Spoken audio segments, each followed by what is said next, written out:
Okay, so we are starting the module number 5, so which will be basic of RNA-Seq technology and bioinformatics. So as you can see from the title, we will touch base on the technology because that's essential to understand bioinformatics, and then we will move on to bioinformatics. We'll try not to go too deep in bioinformatics, but rather provide you kind of general understanding how things are done in bioinformatics, and then we will complement that by providing you the skills, hands-on skill, how to work with gene expression data. Okay. So that's kind of the goal, right? So we would like to be able to, given the gene expression data across individuals or across diseases, we would like you to be able to do this kind of analysis, right? So what you can see here, which is quite often present in different publications, or like gene expression data is visualized like this.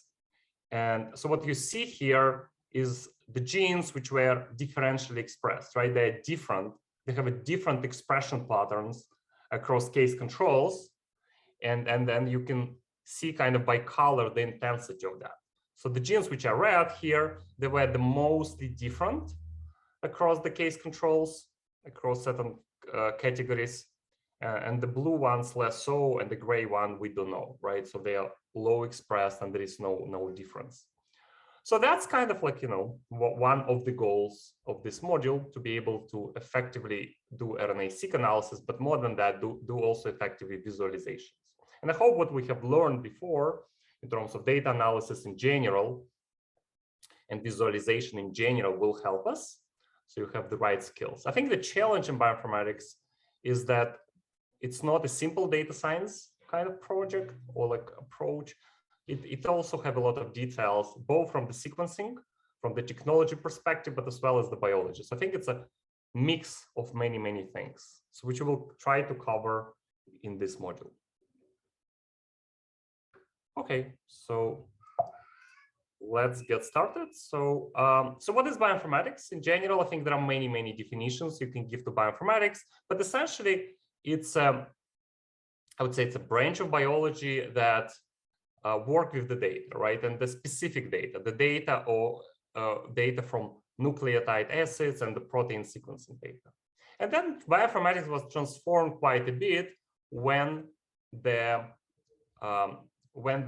next generation sequencing was invented, which challenged the bioinformatics in terms of developing the methods, right? So remember, we have talked about that the reduced cost of the sequencing come at the price of noise in the data and the challenges, right? And this is what we hope bioinformatics can help us with. It will help us like interpret the data, which otherwise it's impossible to interpret manually, right? And that's bioinformatics is an essential player in that role, and then kind of is essential player in genomics this way. Yeah, so it's a combination of computer science, statistical, and different disciplines. And then the final product of bioinformatics is typically the software tools, the bioinformatics software tools, which can be used to analyze the data and which can give you the results and will help you to interpret the results. I think that's primarily the role of bioinformatics. Oops. Okay, so what we will be, so what we'll be talking about. So we have a recent, not that recent, like 1 year ago. So we wrote the review paper, which is currently available as the preprint is under the review in the journal.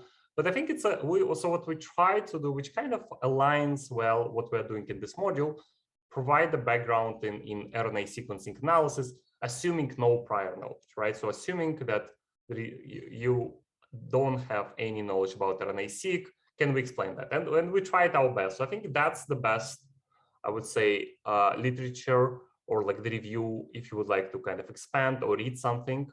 So I would strongly suggest that, and hopefully that kind of will be accessible to you. So because I think that was the goal. Okay, so I think in general, bioinformatics can be applied across a variety of domains, and genomic features prediction, sequencing data analysis, drug design, gene enrichment, image analysis. There is many domains, right? Bioinformatics is dealing with. So we are not going to target all of them. Instead, we'll kind of focus on two main ones, which is sequencing data analysis, right? Primarily, and then in sequencing data analysis, we'll focus on two typical projects or typical problems: RNA sequencing and read alignment. So as it comes to genomics, right, and then even RNA-Seq, right, so that's more like transcriptomics, but general umbrella of genomics. So I think the key there that we are talking about the whole genomes of the organisms and instead of the particular genes, right? So that's, I think, the major difference and the most simple one between the genetics and genomics, that we're looking at the entire genome, on the entire transcriptome in case of RNA-Seq. And then the idea is that that was possible due to the technology. And then it provides enormous opportunities to study the genetic basis of human diseases. Okay, so I think we saw this plot before where we were arguing that how next generation sequencing is dropping in terms of the cost, but it comes with the challenges. So that's typical machine, Illumina machine, which is the most popular technology right now, and it's able to generate short reads, meaning the pieces of DNA of length, let's say 150 or 250 base pairs, no longer than that, right? There is some limitations in that. There are newer, which we'll talk a little bit about, there are newer technologies emerging, which are capable of producing multi-thousand long reads, long stretches of DNA. And then that's extremely important for certain application in RNA-Seq and others, because sometimes it's not enough to know short segments of DNA to solve certain problems. So, but nevertheless, still Illumina is the most popular, and there is a lot of bioinformatics tools being developed for Illumina. But again, as the new technology emerges, I think the things will change.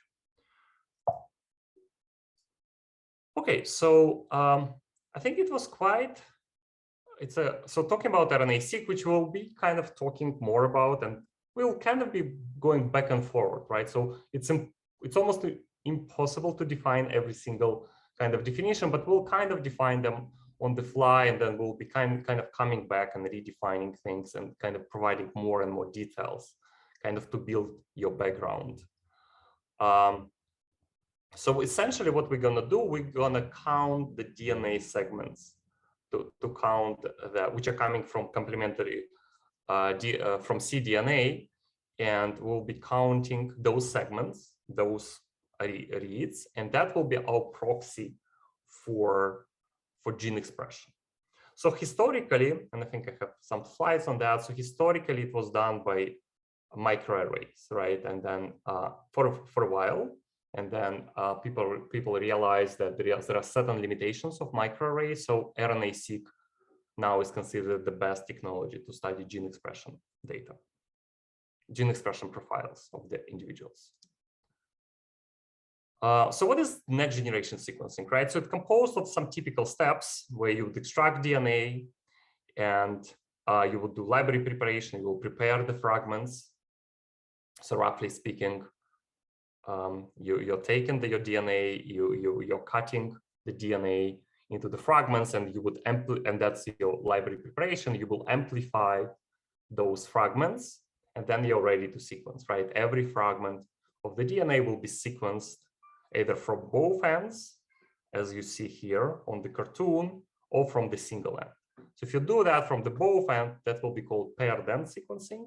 If you do it from one end, that will be single end sequencing. So nowadays, paired end sequencing is quite popular and the most popular technology. And then as you get those segments being sequenced, so you got the reads, or other words like DNA segments.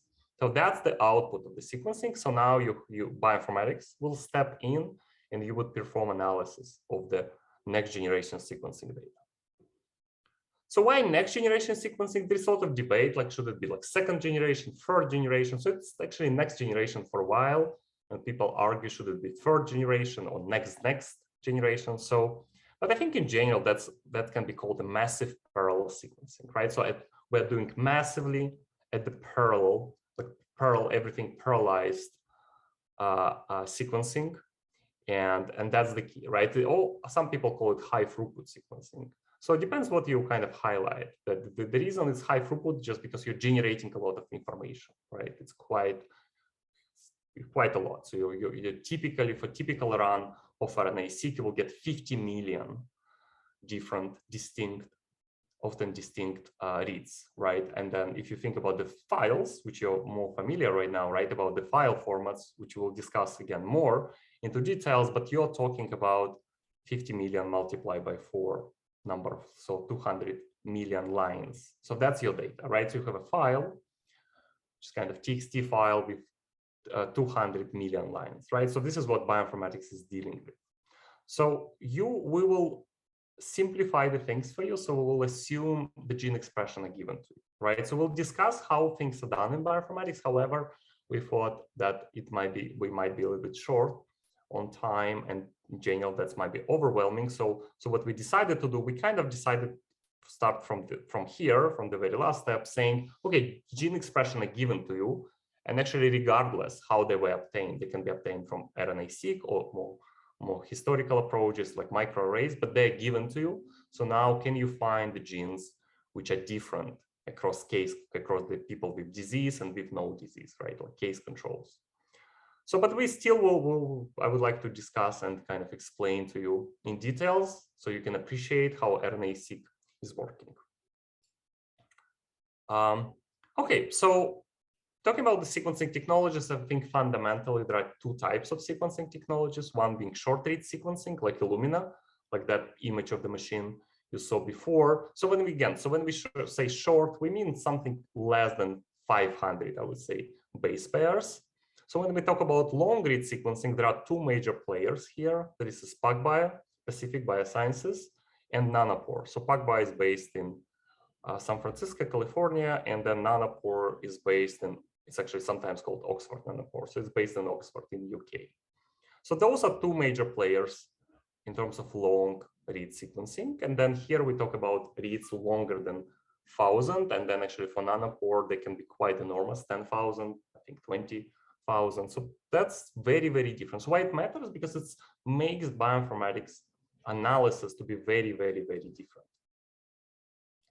All right, so, and then they're different. So we'll talk about the properties, like they're actually, the way they're done from technology perspective is very, very different, but also they are very different in terms of what they give you, in terms of error rate and in terms of read length, in terms of throughput, right? So there are very many differences. So again, that's extremely important to know as you're using those technologies, right? So because bioinformatics tools, I mean, are designed for different technologies. So you need to select the best tool, but as well, you need to understand to what extent you can trust the data. So for example, in the Nanopore, the error rate is 20%. So 20% of base pairs will be wrong. So you might ask, why do we need such a technology? That's a different question. So we actually do if we would like to do assembly, right? If we want to fill the gaps, let's say, in the human genome. And then I don't know if you're aware, but actually it was that technology, those two technologies, which helped us fill the last gaps of the human genome. So there is a project called telomere to telomere from NIH, I think, funded by National Institute of Health of US. And actually it was quite historical because using those two technologies, despite them being noisy, large number of scientists, including bioinformaticians, were able to fill the gaps and then of the human genome because it did have the gaps. And now we are talking about almost 99, I guess, or something like that, 99% complete human genome, which is a remarkable achievement. So those technologies are important there. So the question how to use them, that's a big bioinformatics challenge, right? How you deal with 20% error. So I think one very simple approach, you just need to sequence more. Right? If you sequence the same DNA or the same genome many, many, many times, you can correct the error by the consensus, for example. So this is how bioinformatics is operating. It doesn't operate on the perfect data, because otherwise it would be no bioinformatics. If you imagine the world where there is a sequencing machine where you take a genome and you put it inside and you get the whole 3 billion nucleotide sequence, will not having this course, I guess, right? Because bioinformatics will be no need, because you just got your file and then you can go ahead and study. However, that far away from being the case. So you need smart and kind of algorithmic processing of the data to derive meaningful biological interpretation of the data. Okay, so let's kind of glance through technologies again, just to give you the background. So if you hear the names, at least you can appreciate what people are talking about. Then they mention Illumina, PacBio, and Nanopore. So there is the whole kind of chemistry behind the biotechnology. Will not go there into much details. So what we'll say, we'll say that fundamentally there are a couple of kind of characteristics of those technologies. So for example, it's actually the way it's done. It's done based on the images, right? That's kind of very fundamental. So for Illumina, so when you do the library preparation and then you essentially look at the proliferation of different nucleotides, and they will, as you kind of as here, they will proliferate with different colors, and you will take images with the very fancy camera, and you will process those images, right? So I think that's substantial cost of the sequencing machine is very much precise and high resolution camera, which is taken the kind of the images of the nucleotides. And then you need this inside, there's a whole kind of process of processing those images in the fast way and accurate way so that you know the reads, right? You know the DNA segments. And I think that's one of the reasons why we cannot produce long reads. Because as you kind of go from the beginning of the DNA fragments toward the end, your error rate increases, right? And I think it's all about like that technology which makes the images. So kind of like it's like you cannot go beyond certain point. So actually you can produce long reads, but they will be meaningless because the error rate after 150 or 250 will be so high that it just doesn't make sense to go further. So what are the characteristics? And also there is a PCR amplification step being involved. So where you PCR, you amplify your DNA fragments. So which is actually not the case for other technology. There is no amplification steps in PacBio or Nanopore. So in terms of characteristics, I think there are fundamentally, or at least the ones which are important for bioinformatics, there are fundamentally 3 characteristics. So that's a read length, error rate, and the throughput, right? The read length meaning the length of the DNA segments you're getting from the machine. And so for Illumina, again, it will be around 150 to 150. Error rate, how many errors do you have? So for Illumina, it's actually quite small. It's 0.1%. So which is good for some applications, but for some maybe not the greatest. For example, for rare variants, right? Or like, or low expressed transcripts and things like that. But overall, it's considered the best we can do so far in terms of error rate. And the throughput, right? Meaning that how many information or reads the technology will give you. So this is kind of the plot which will kind of give you an idea about Illumina. So throughput is high, right? We're producing, Illumina will give you a lot of information. So like the file, as I mentioned, of 50 million or so reads. Read length is low, right? It's short, and as so as error rate, right? So that's kind of what is Illumina. So but why is it not fit for rare cases genes? You said it's not fit for that one, for that use case. I mean, yeah. I mean, like if you, for the transcript, right? Like if the transcript is low expressed, you will have, it's actually very important. So I mean, okay, so so error rate, let's say 0.1%, which is okay, right? But if you don't, if you have some variants which are only supported by small number of reads, like that, like you have 2 reads, let's say, supporting certain variant, then in that case, it might be not enough, just because you cannot differentiate the errors versus real biological mutations. Okay, so you'd have to do more reads. yeah, you don't need to increase the throughput for those rare variants. And because you typically what you can do, you can also compensate when you do such studies to detect mutations or variants, better say, you're looking across a large number of individuals, right? So even though you have a small number of reads supporting that variant, but if that variant is present across increasingly large number of individuals, so then you kind of think it's true. However, if there is a single individual, that's why it's rare, right? Is present in a single individuals and then supported by the few number of reads, so you are quite hesitant, right? Like, is that a real variant or that's a sequencing artifact? And I think that's the biggest, yeah. But because the error rate is so low, isn't this shouldn't be this the best method to identify the rare variant? Because Yeah, no, it is, but it has the limitations, and I think, I mean, as each technology, and I think that's important to understand what are the limitations of the technology overall. And I think error rate is still the biggest consideration why Illumina is not routinely applied in the clinical settings, right? Studying like let's say, you know, like making the clinical decisions. I think there is still concerns that it's sometimes in certain settings, it's hard to differentiate between the noise and the real biological signal. So that's why we are not, I mean, genomic medicine, it's yet to be kind of propagated widely, which is still, there are many concerns to be addressed. So another concern is reproducibility. If you take your sample, your blood work, and sequence in the US and Moldova, will you get the same results?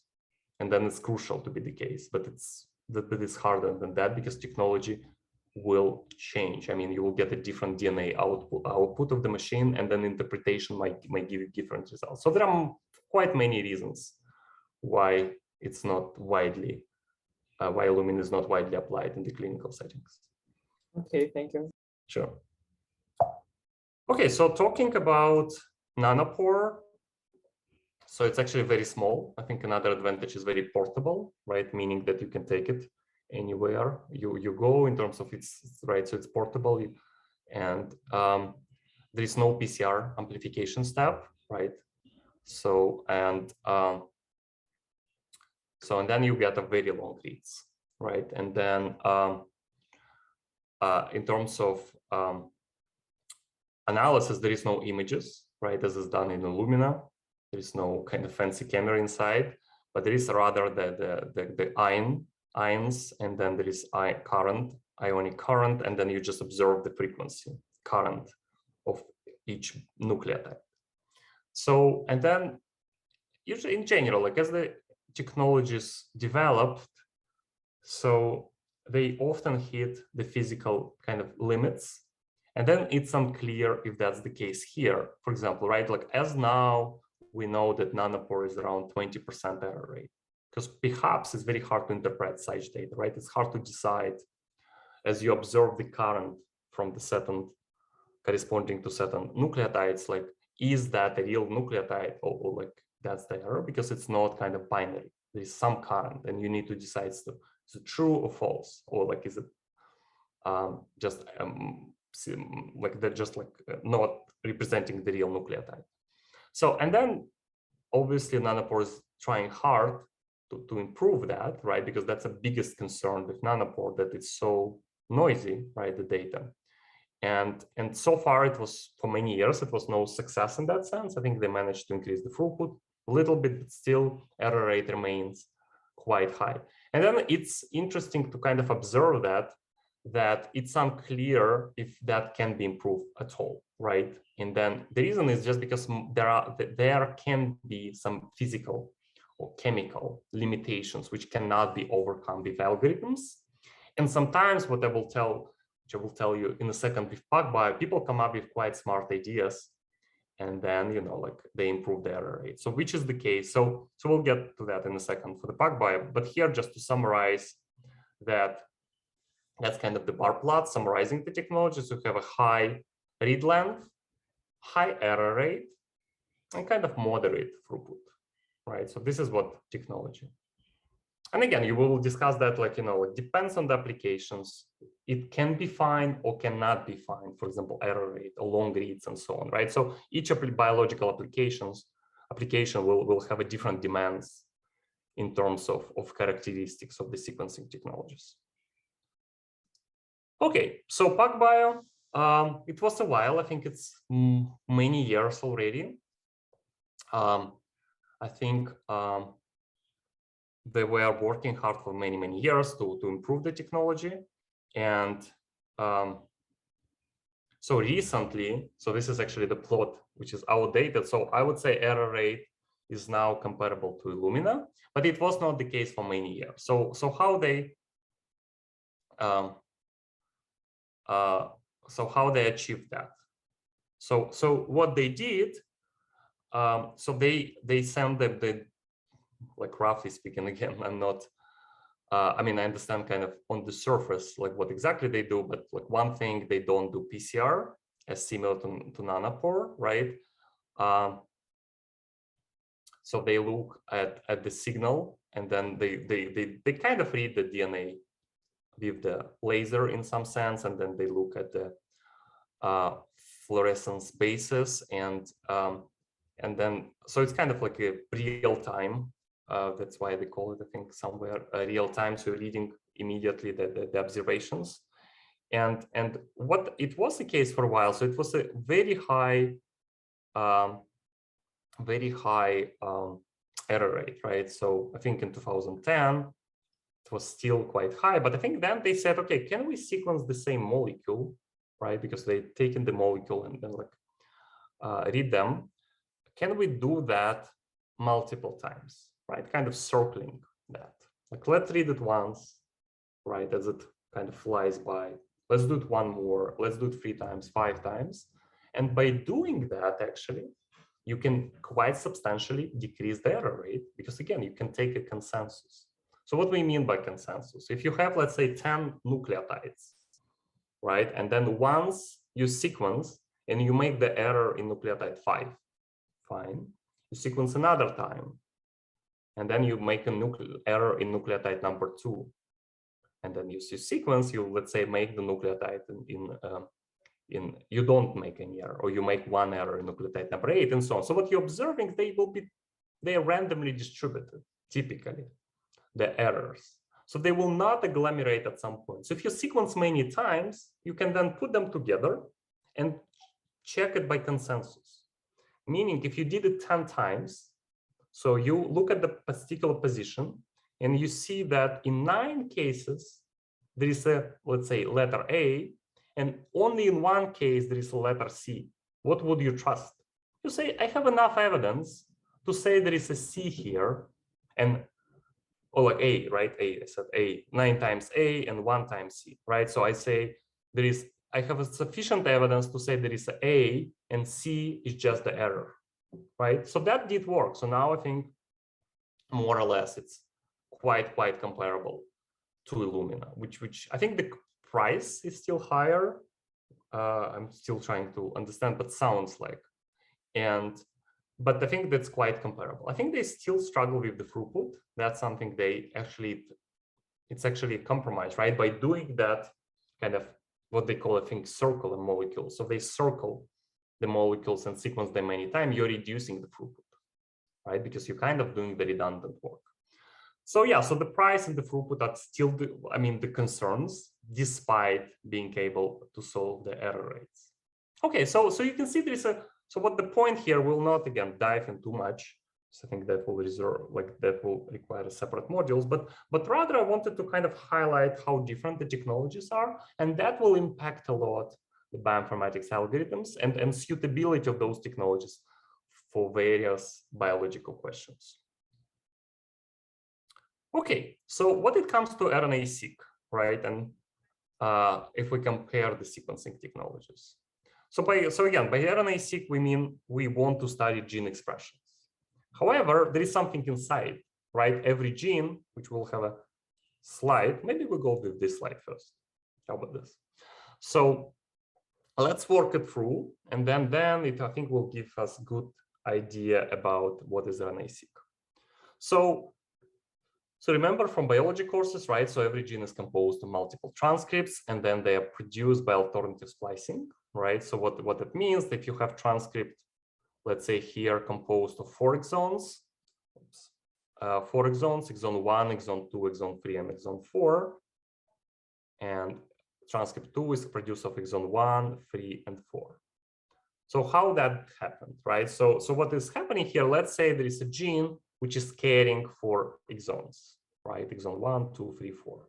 So one transcript was just produced by taking all of those exons. However, the transcript number 2 was produced by skipping exon, such a mechanism known as one of the mechanisms of alternative splicing, of skipping the exon 2. So as a result, you got a new transcript, which is exon 1, 3, and 4. So let's say the gene is composed only of those 2 transcripts. So actually, this is what will be input for any sequencing machine, right? And this is how you will obtain gene expression data. You cannot just obtain gene expression data kind of directly, because you should first look at the transcripts, or at least be aware that there are transcripts. The reads are coming from the transcript. Sure, you can summarize that as the gene expression, but still the transcripts are there. Okay, so let's see, let's fundamentally look and see how the technologies will be different in this case. So we have Illumina, and we have Nanopore and PacBio. And for simplicity, we assume Nanopore and PacBio gives you more or less similar the results, right? Like they just long reads. So what will mean the long reads for RNA-Seq application? So let's look at Illumina first. So what you're getting, remember I told you the short reads. So those are the short reads, right? So what is important here? So some reads are coming entirely from the exon 4, right? As you can see, they're red. Some of them are blue, meaning they're coming entirely from exon 1 somewhere. And some of them are very interesting. They actually half blue and half green, meaning they were actually produced somewhere on those junctions, right? Half of the read is coming from exon 1 and half of the read from exon 2. Okay, so what you can say here? So you can say here, if you're interested to count, and this is what we will be doing in RNA-Seq, we'll just be counting the number of reads which are coming from the transcripts, which are coming from the genes. So though that will be our proxy for gene expression or for the transcripts expressions.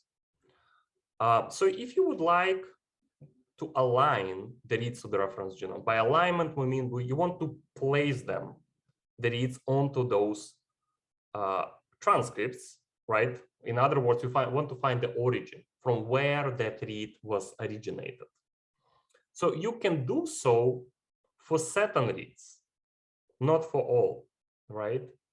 And the reason is because if the read is red, you actually don't know where the read is coming from. Is it coming from the transcript 1 or transcript 2? You don't have enough evidence, right? Because you kind of you cut them so much that they kind of becomes useless, at least for these applications, right? So because they're red, you put them on the transcript 1, it matches quite well. You put it on transcript 2, it also matches quite well. So that's often the case, that bioinformatics works with the partial information, right? Like in this case.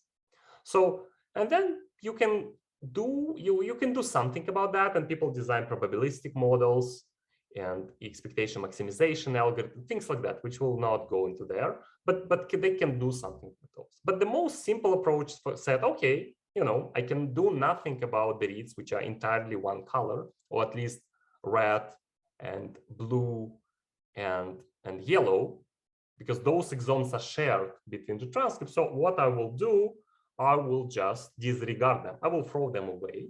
I will focus on the rest of the reads. So what we will say, those will be uniquely aligned reads, meaning that you can uniquely and confidently find the place where the read was originated from. So in this case, green ones are actually good ones, because the green exon number 2, which is green, is only present in transcript 1. So if you see the green read, you say, oh, you know what? I know for sure it's coming from the transcript 1. Okay. And the same there is with multiple colors.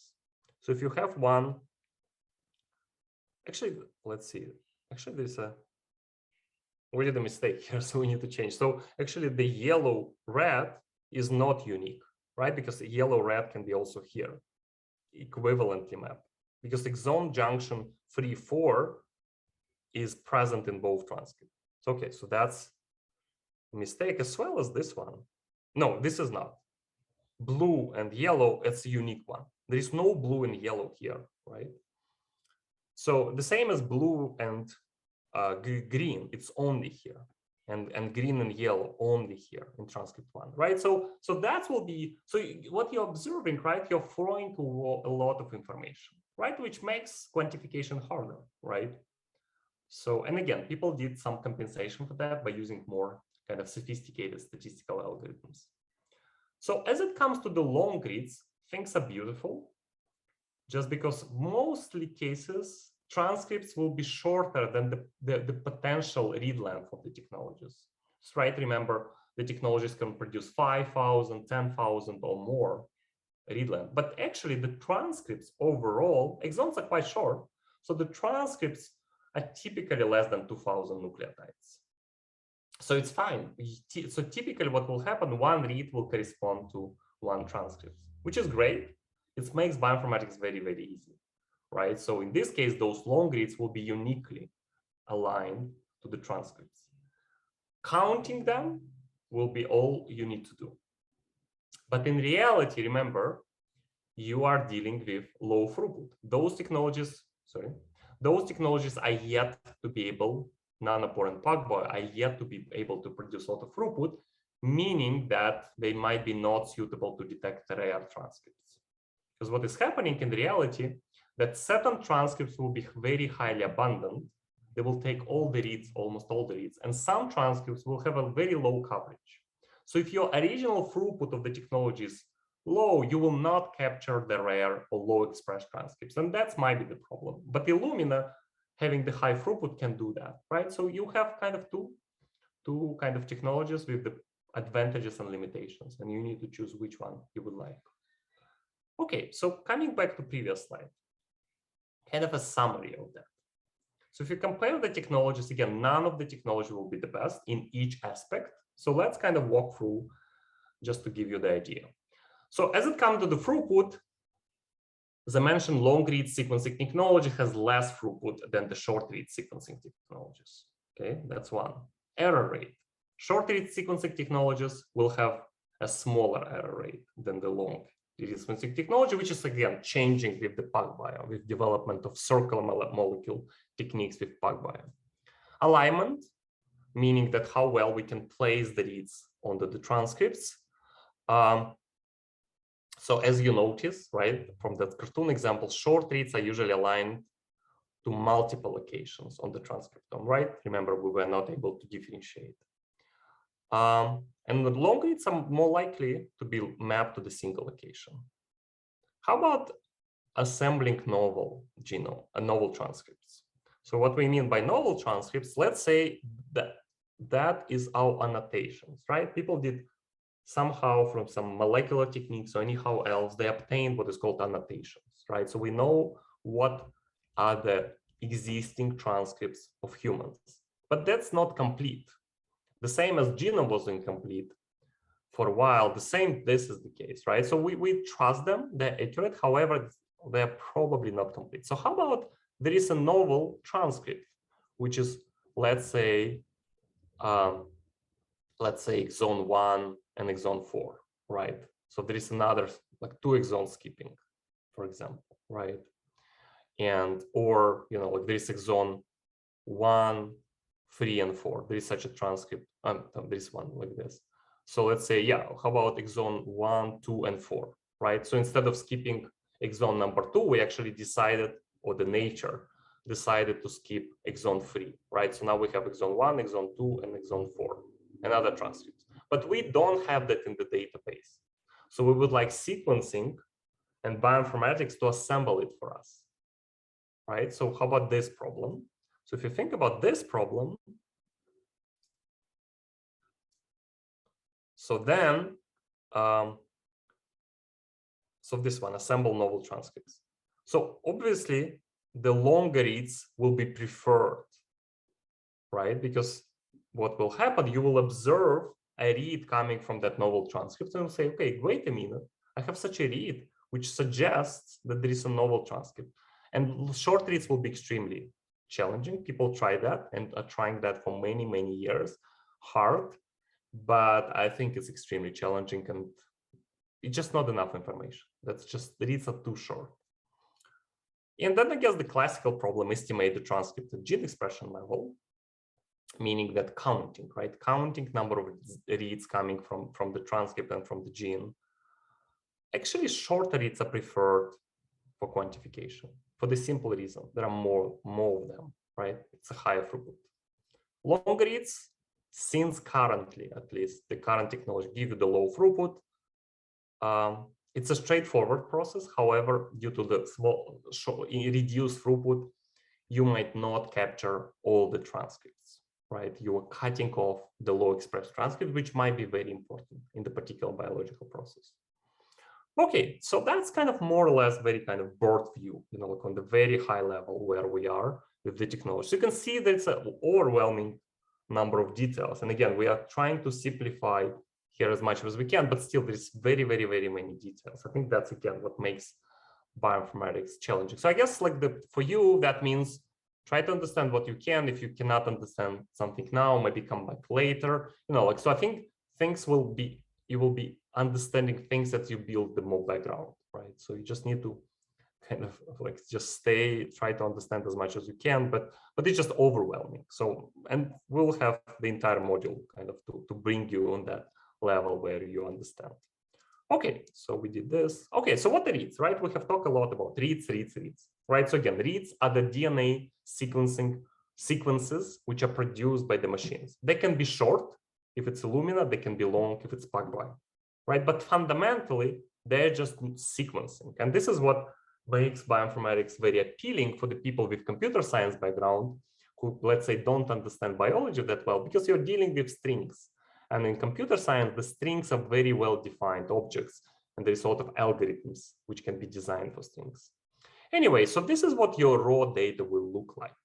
So those are the reads, right? So you have some name of the read, I think given by the sequencing machine or anyhow else. And this is the short reads. Actually, historically, let's say, I think 10 years or so ago, reads were short. It was 50 base pairs.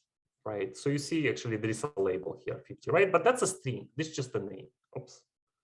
It can be anything, you know, it can be anything the machine gives you. Then there's a real sequence. This is the most important piece. That's the sequence, let's say, coming from the, it can be RNA sequencing, so coming from the transcripts, or can be coming from the genome.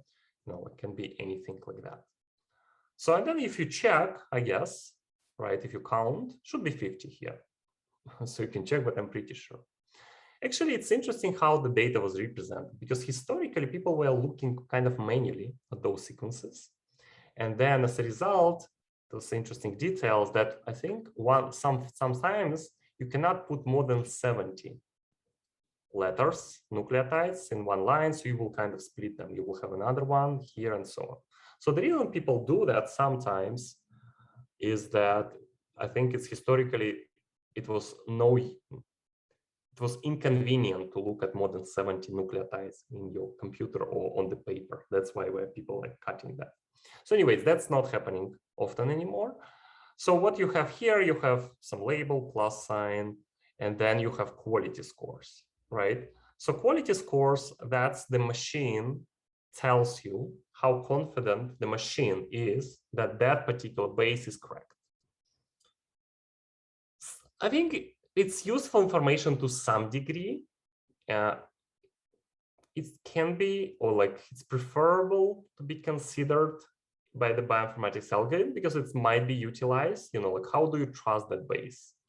You know, like, but it should be kind of taken with a little bit of skepticism, just because it's not all the time perfect, and there's all sorts of calibration algorithms and so on, and they change the definition of it sometimes. So it's a little bit tricky. But I think for you, I think the most important is that you need to be aware that this is format. And then there is another 4 lines. So actually here we have 2 reads, right? So read SRR 5665546. This is the first one, and another one 546. So it's the same one, 56. Oh yeah, so here is 970 and 971. This is where the difference is.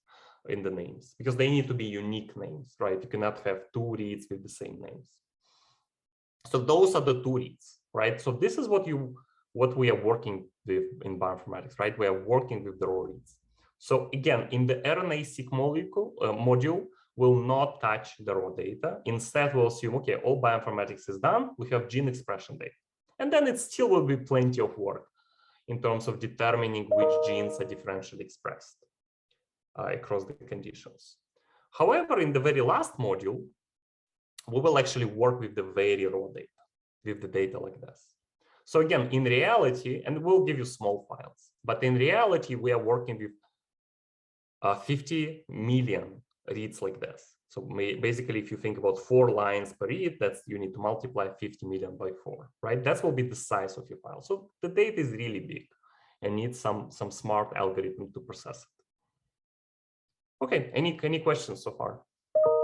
So I know it's overwhelming, but again, as we go through, more details will emerge, and I hope things will make sense. And the TA, if you have questions for TA, they can help. But it's like a process. You cannot digest, understand bioinformatics like in the short term. It's always will be something clear and something unclear.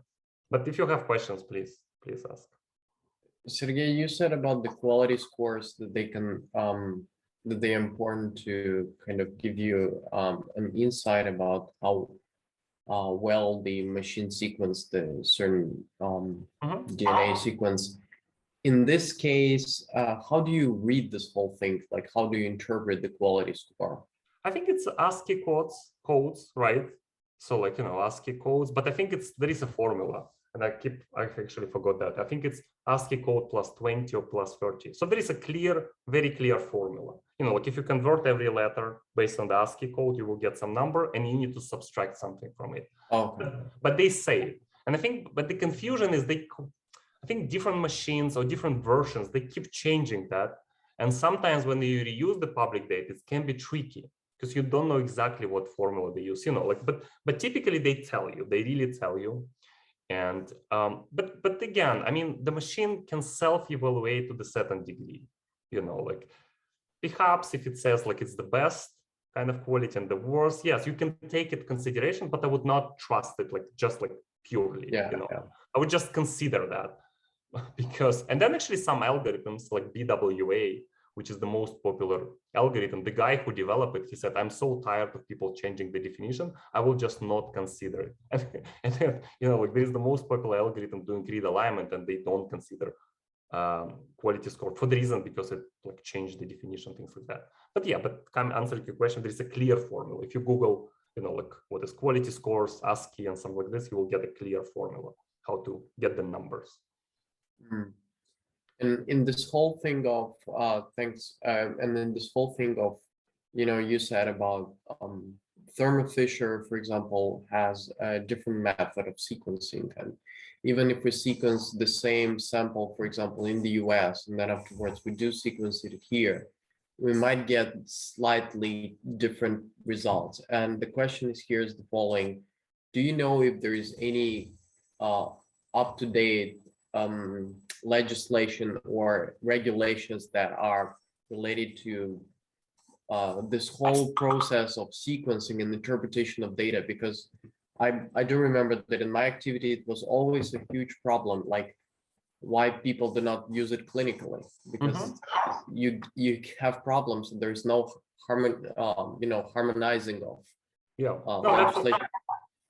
Yeah, that's a great question. So actually I didn't mention Thermo Fisher, that was Illumina, but Thermo Fisher is doing ion torrent, right? I don't know if you know that, right? Like they bought Life Technology, so they're doing ion torrent, but they are less so involved on the sequencing. I would say, major players are Illumina, PacBio, and Nanopore. But that's a great question about, like legislation, things like that. So I think we are very, very, very early. So I think all the research which is done in terms of applying genomics into clinical settings, like there is a disclaimer saying not for whatever clinical purposes, for research purposes only, things like that. So it's very hard, and I guess hard for multiple reasons.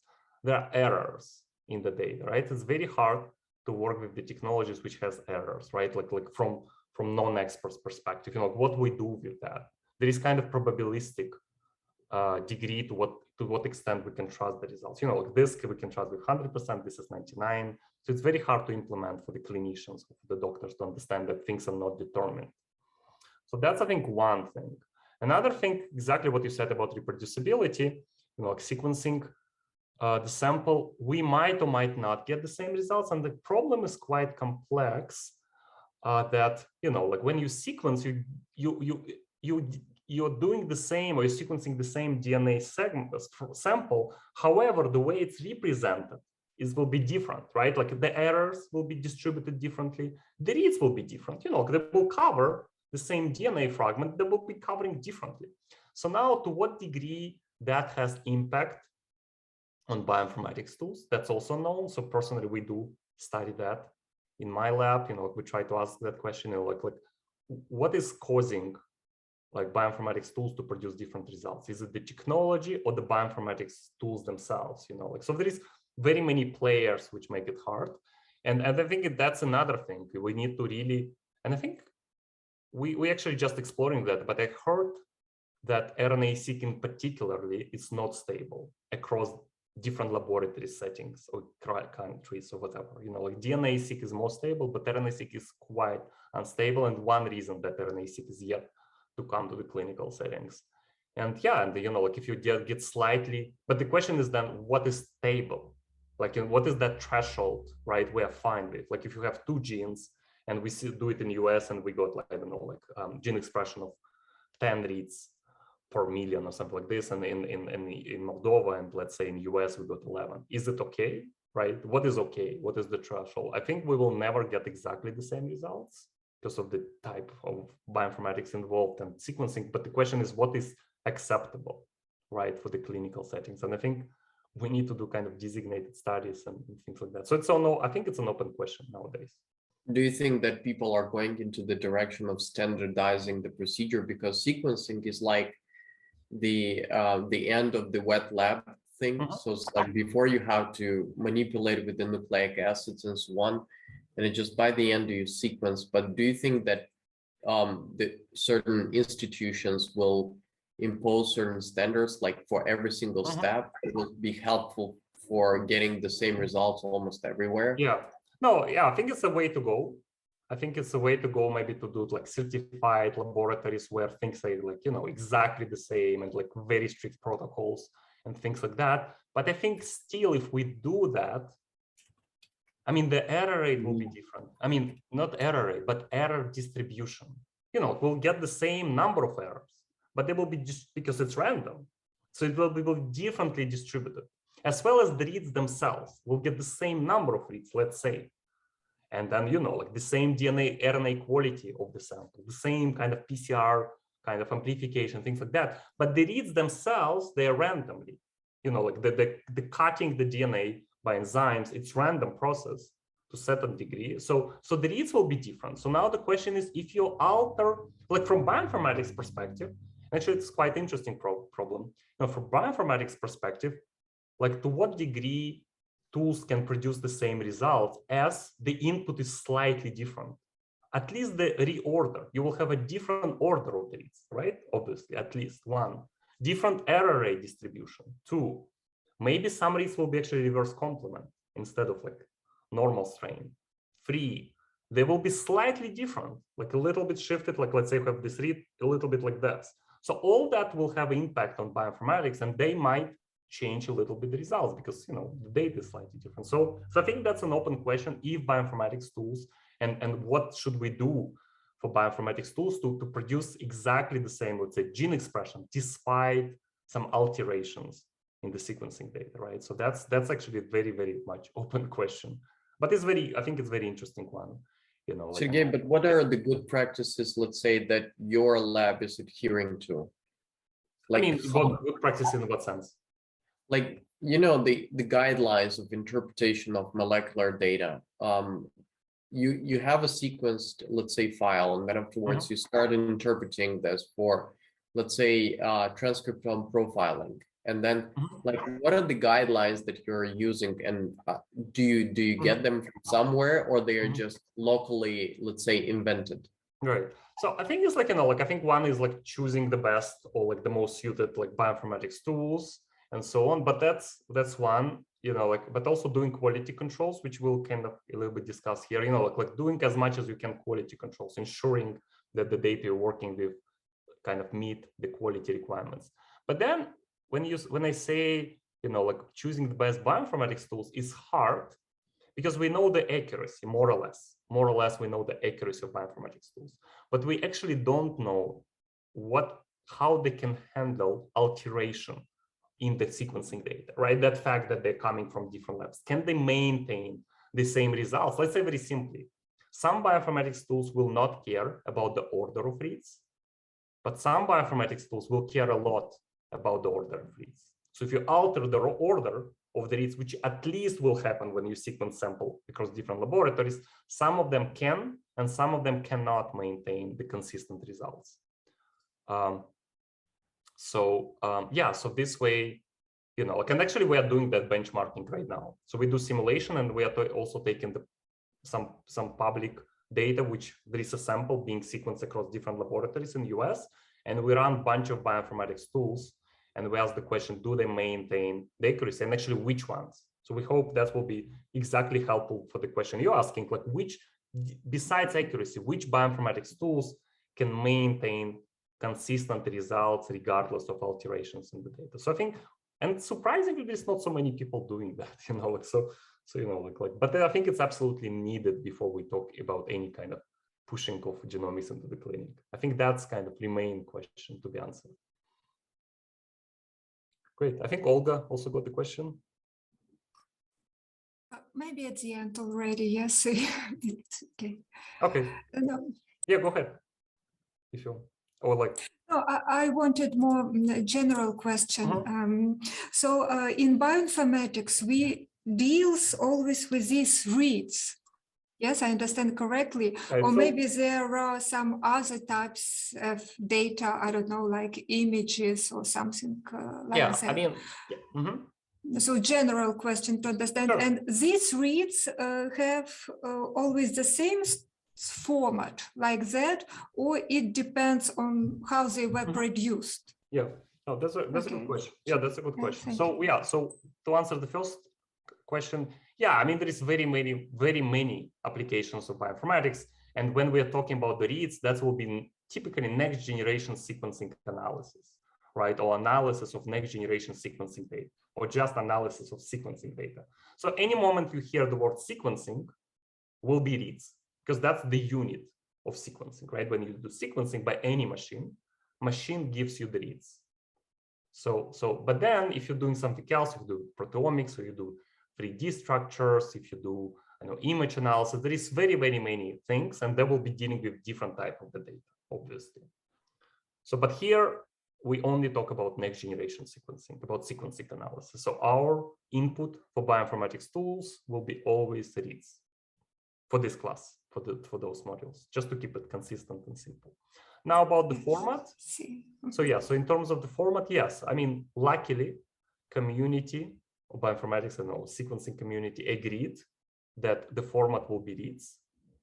I'm sorry, the format will be FASTQ file. So this is actually called FAST. We'll talk in a second about that. That is called FASTQ file. And then I think it was invented a while ago, but that's consistent format where every bioinformatics tool assumes that the sequencing machine will give you the FASTQ file. So for the format is quite consistent. And there is actually a lot of discussion that is probably not the best format for the space. It's not the best. Actually, it's also weird that there are 4 lines. Why not do columns, for example? Maybe it's like even CSV file will be better.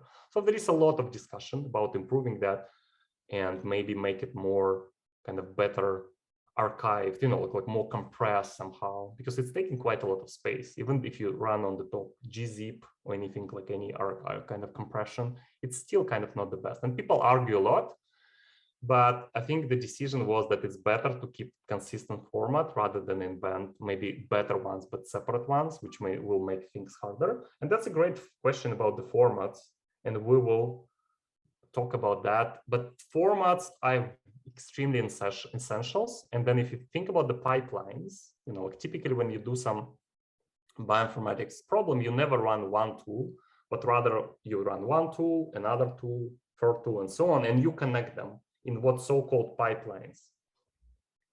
So if you do that, then the formats, this is how bioinformatics tools talk to each other.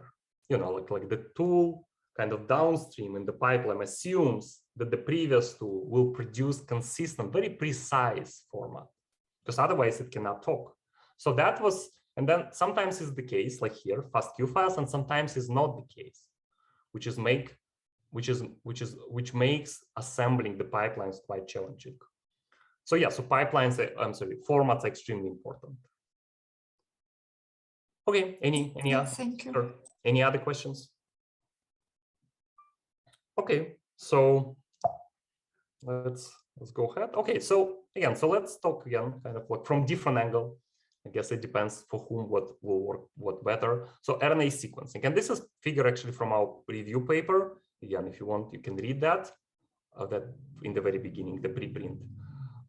Okay, so basically you're getting RNA and then you're doing cDNA out of it, right? Because that's what you will sequence. And then you can or you cannot do PCR amplification step, right? And you already know that based on the technology, right? So if you do Illumina, you will do PCR amplification test. And if you don't have Illumina or you're doing something like PacBio and Nanopore, you will not do PCR test. So PCR just amplification, right? You're amplifying your DNA. And in this case, for example, it was one strand and you got like 4 different fragments. Then you do sequencing library. So basically you do by enzyme. So you're cutting, basically you cut your DNA into the fragments like this. And the fragments are typically longer than the reads, right? So let's say for Illumina, there will be around 600 or so. And after that, you sequence, right? You sequence part of the fragment. So those will be your reads. So that will be the sequencing itself. Okay, so that's another kind of view on the RNA-Seq process. And the reads are usually talking about the formats. So the reads are usually delivered. So the reads are typically delivered as the FASTQ file. So which we already saw before, right? That was the file format FASTQ, which contains the read sequences and the quality scores. Okay.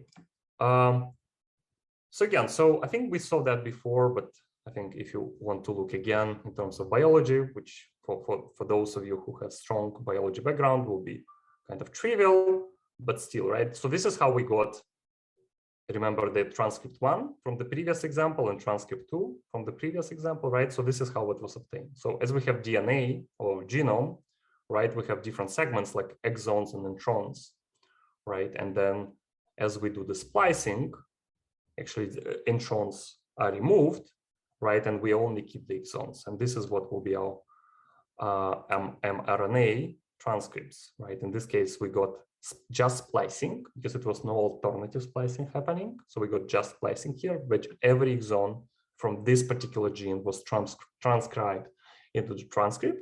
Or another mechanism is to skip some exons or otherwise do some alternative splicing, right? So that will be alternative splicing.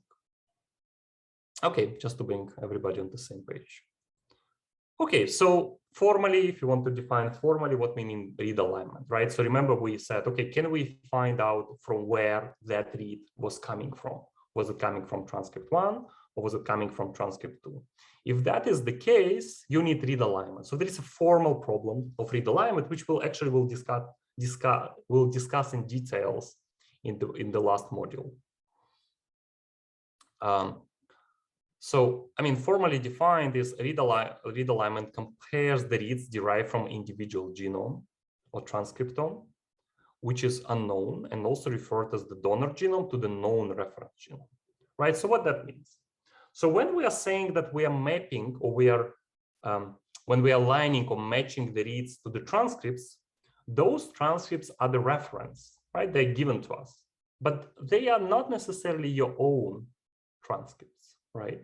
You have your own transcripts, but we don't know about them. All we know about them, we know the reads which were derived during the sequencing experiment from those transcripts, but we need to assemble them or reconstruct them. But instead of doing that, we say, okay, let's better match the reads, which are coming from your transcripts, to the transcripts from the reference, which are somebody else, right? So this is what the read alignment. It's actually a quite interesting problem because it's completely non-biological. From biological perspective, it just does not make sense. And there is no kind of like explanation for that because you're mapping DNA material from one individual, roughly speaking, to another one. And then sometimes you would observe mismatches, right? Sometimes between reads from one individual, they will be perfect. Sometimes they will be perfectly matching another individual, or sometimes they will have mismatches. And those mismatches are exactly the SNP, the single nucleotide polymorphisms, right? They are the variants. And then the reason, I think we will talk more, but again, just to give you kind of idea, the reason people did that is very technological. So if the reads are short, it's very hard to assemble things from scratch, right? For example, if you're given the short reads, you cannot reconstruct the transcripts. You don't have enough information. The same with the genome.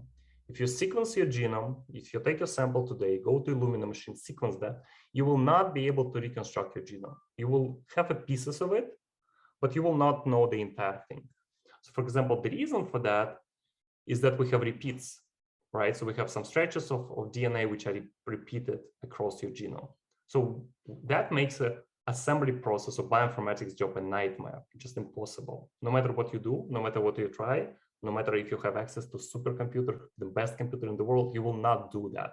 So it's fundamentally impossible. Now people said, okay, so what we do now, right? Like, and then they say, okay, let's do a trick. Let's use the fact that humans are so similar to each other. Let's do a very good job preparing one reference or one annotations, transcripts. Let's just do very, very diligent job. Let's spend billions of dollars and do that. And now we have a reference. So now assembling your genome is more or less routine because what you do, you just sequence your genome and match your DNA to somebody else, which is in the reference.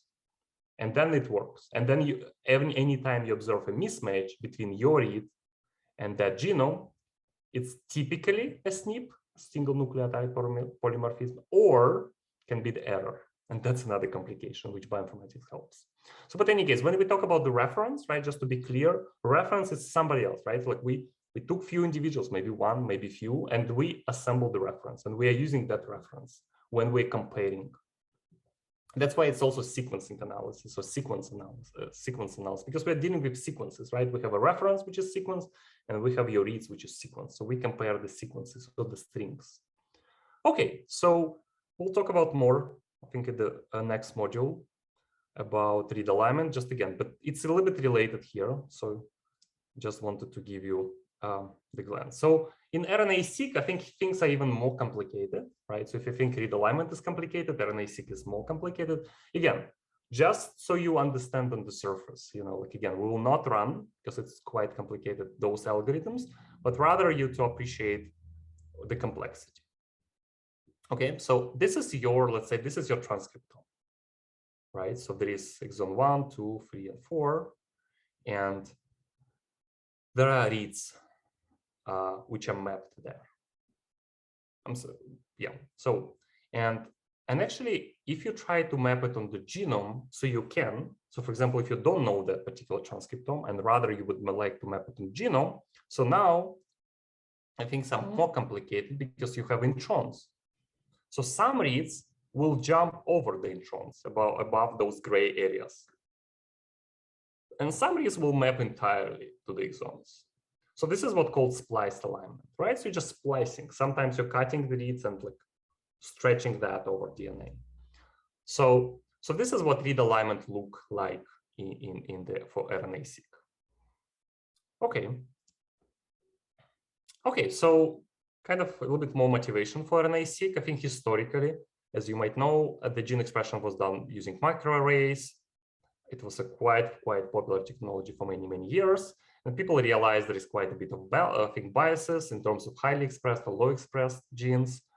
And but I think what was interesting there, it was almost no need for bioinformatics, right? Like we have already talked for 1 hour or so about RNA-Seq, and we're just approaching that, right? So there's so much detail, there's so much bioinformatics, and we required, as for microarrays, it was quite nice. It was like basically observing the colors and interpreting the colors, and as more bright or like, you know, certain colors will mean certain expression of the gene. So it was almost no need for sequencing analysis. But things have changed as people realize that RNA-Seq is a better technology, and you know, like it's able to quantify gene expressions better with less biases. So people switch to RNA-Seq.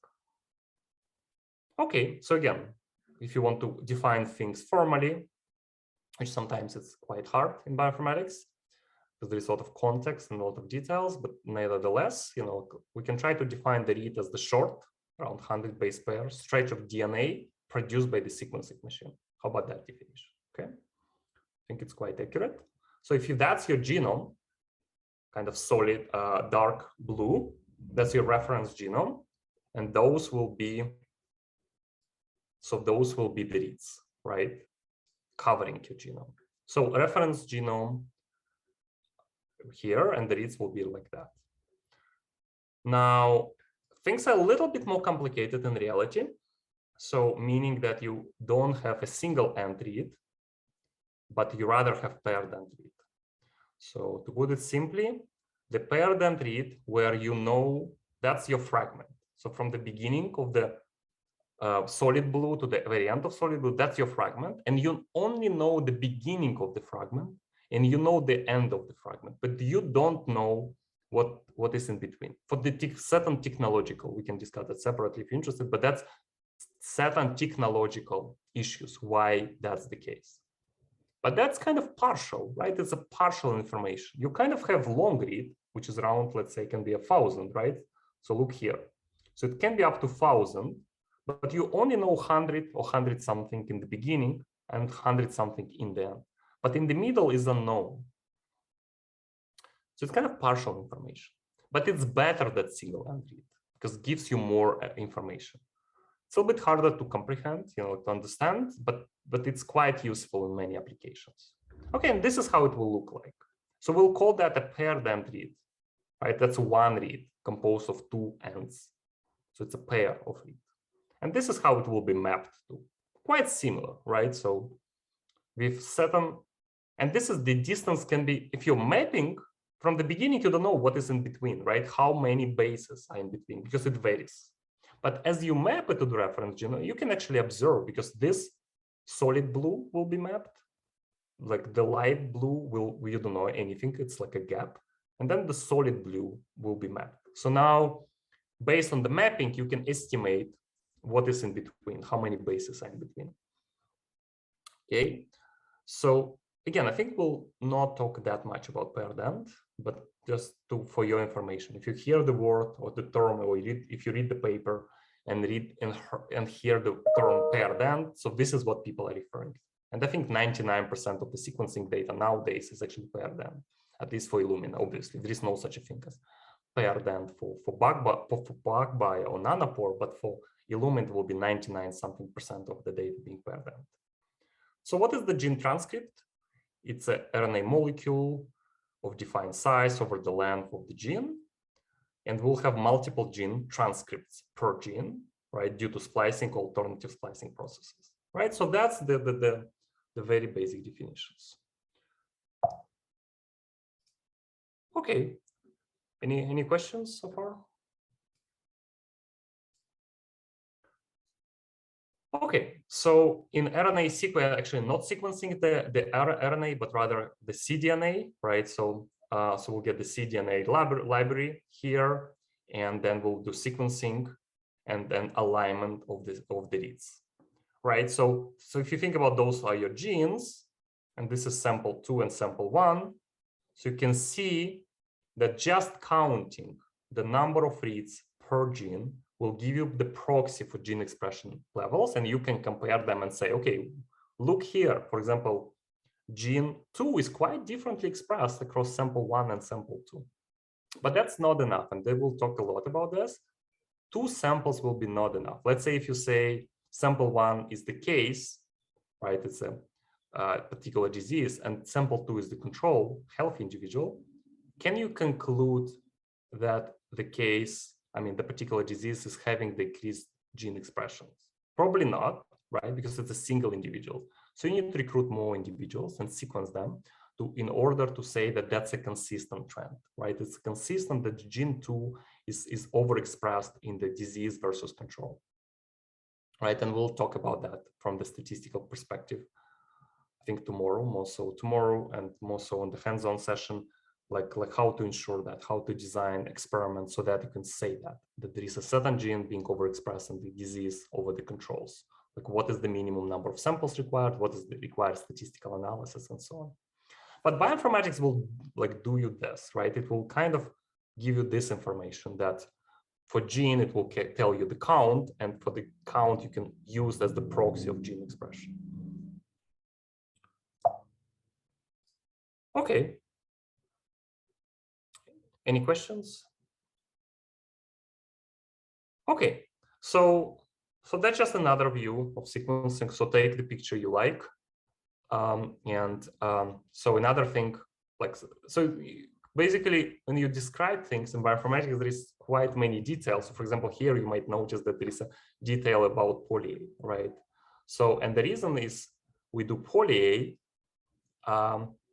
extraction because we want to extract the total RNA, right? But there is also ribosomal RNA in your sample. So how you differentiate between ribosomal and the total RNA, I mean the mRNA. So there are a few approaches for that, and the most popular is called poly-A selection. And so what people observe that mRNAs will have poly-A tail in the end, and ribosomal will not. But if you don't do poly-A, ribosomal are quite abundant. So I think 99 or maybe 90% of your samples will be ribosomal transcript, which are not that useful for you, right? So there is quite many again details, but it's good to know. Like there is a poly-A selection, which is the most popular one. There is another called ribose zero depletion. So there are several sequencing library preparation protocols which can extract the RNA, mRNA from your sample. Okay, so file formats. So that's very technical part. So remember we said that that's essential because bioinformatics tool need to know what is exactly coming to that tool, right? So people said, okay, we need to be very precise in the file formats. And there are several of those. There is FASTQ, FASTA, SEM, BAM, and there's this one, QANT, DataSef. So we'll cover, there is obviously very many, but we'll cover a few essential ones. Okay, FASTA. So it's similar what we saw previously about FASTQ, slightly different to the extent that there is no quality score. So it's typically designed to store the DNA, like to store the genomes or to store transcriptomes. For example, FASTA will be the format how the human genome is stored, right? So it will be quite big file, but nevertheless, it will be FASTA. So it will be something like this. Human chromosome 1 and the sequence of the chromosome. And you can split or you may not split. Remember the discussion? If you would like that to be more visually friendly, you can split the DNA into 7. I think it's 70 if you check, maybe less, but typically 70. So 70 nucleotides here, 70 here, and as many as you need. So it will be quite big file. This is a toy example, obviously. So chromosome 2 and so on until you cover the whole chromosome. So the same way you can actually store the transcripts, because transcripts, known transcripts from the reference, they have their own sequences, known ones, so you can store it exactly like that. So this is kind of to store the reference information, FASTA file. FASTQ file, it's more so for storing the sequencing data, right? It's data from the machines. Okay, so as we saw before, we call it identifier or the name of the read, the sequence of the read. It can be actually plus sign and some identifier, sometimes it's missed, but that's not that important line. And then quality scores, again, the scores from the machines. Yeah, so I think this one, so answering that question, what was exactly the thread quality score? Here it's ASCII code and there is some formula, so it's 29, right? So it's quite high. I think 40 is the maximum. So it's quite good base. So base T will have a thread score, quality score from the machine being 29, meaning that machine is quite confident that's really the T, but not another letter. nucleotide. Okay. SAM and BEM formats, we'll cover that more into, so maybe we'll skip it for now, because I think that will be more useful for when we talk about last module, when we talk about read alignment. So let's skip it. Okay, so quality scores, right? So remember we said, okay, we can trust the machines as they assess themselves, but maybe less so, but it's still a good thing to look at. And the reason is because sometimes, you know, sequencing machine fail. They can produce you poor quality. So you want to know that. And the most direct way is to actually look at the quality score. So what is here? So probably you can appreciate that as a box plot, and we know what is that, right?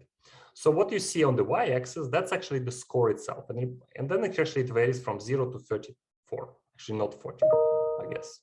Okay, so that's the score. And then that's a position in the read. So in this case, we got the read length of 40, right? So that's averaged across all the reads in your experiment.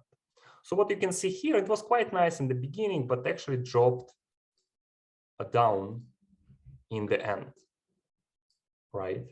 So the quality went down. And then typically below 20 is quite concerning. So that perhaps was not the best sample, or not the best sequencing experiment being done. And then in general, that's typical for the scores to go to decrease towards the end of the read. So because remember, Illumina machine, the way it works, it accumulates the errors towards the end of the reads, right? So that's typical, but not to that extent. That's a little bit concerning.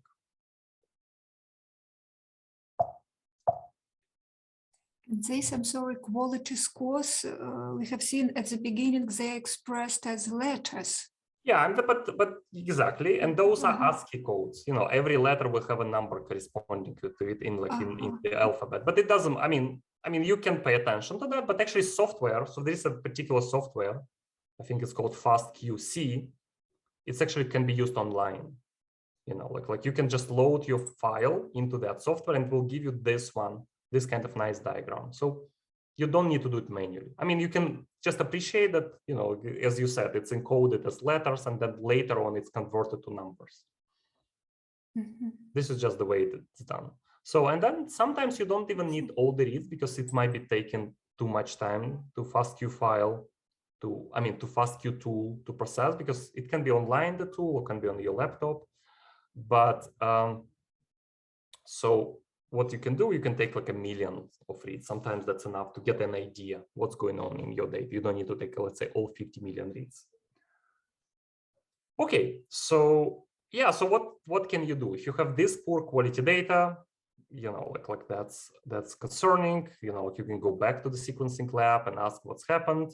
You can kind of explore the things, and sometimes it happens. If the reads would be longer, you can do trimming. You can trim the ends of the reads where the quality score drops too much, and that's perhaps can be a solution. But in this case, the reads are quite short. So if you trim it around 20, there is nothing left. So it's not that 20 base pairs will be quite not enough to do anything meaningful with it. There is another reason for corruption. So this is the good profile. So another approach will be to remove low quality reads. Right? So if you take the reads where those things occur, because you can see here one thing, one thing to notice here, that actually, so in red lines, that's median. So overall we are fine, right? We have some outliers, which are kind of dragging the score down. So if we remove them, if we remove low quality reads, and again, those tools, quality controls tools can do that, then we can get this profile. And this is nice, right? So basically, as soon as you stay within the green kind of corridor, green range here, you're fine, right? But still you see the trend, right? The trend is that it's going, errors are accumulated towards the end. So that's one kind of deal, one way to deal with the quality of the data. To remove low quality reads and sacrificing the throughput, improve the quality of the remaining reads. That's one way to do it. Another way to do it will be, will be look at the contamination, right? So as you sequence, and then if, let's say, not everything is sterile and, like kind of appropriate in the lab, you might get some contamination from bacteria, from microbes, fungi, and so on. So there's a lot of cross-contamination between samples occurs sometimes, or cross-contamination of DNA of the technician and the DNA from the sample. So there is a lot of issues which you need to take seriously, and like address them, and like always like question the quality control of the data, and look at that. Another way to do it is just to map the reads, right? If you take your reads and you map them onto the human genome, so majority of the reads should map, right? And if not the case, that's another indication that your sample is perhaps corrupted or something happened in the sample. Okay, so as it comes to transcriptome quantification, right? So so we'll be counting, right? So if that's our sequence, if that